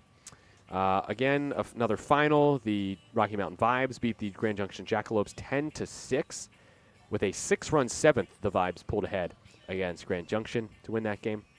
And those are your finals from the Pioneer League tonight. Your scores from Major League Baseball: Yankees beat the Rays 7-4. The Braves in 10 beat the Reds 12-11. And the Mariners beat the Rangers 6-0. Now for your trades from today, in case you missed them. The biggest headline, I would say, the Astros bring Carlos Correa back to Houston. Also, the Rangers get Merrill Kelly from the Diamondbacks. The Padres get Mason Miller, J.P. Sears from the A's, and then Ryan O'Hearn and Ramon Laureano from the Orioles. And Shane Bieber is no longer a Cleveland Guardian, and one of the more surprising moves, he is now a Toronto Blue Jay. They desperately needed some help in the rotation. Also, Mike Yastrzemski, sadly, is now a Kansas City Royal. I really enjoyed him with the Giants. Griffin Jacks is now a Tampa Bay Ray. I did not see that coming. Charlie Morton is a Tiger. And Camilo Doval also has left the Giants. He is a New York Yankee as he bolsters their bullpen. I think that'll be all the trades I read through for now. But I'm sure we can talk about some more on the air tomorrow.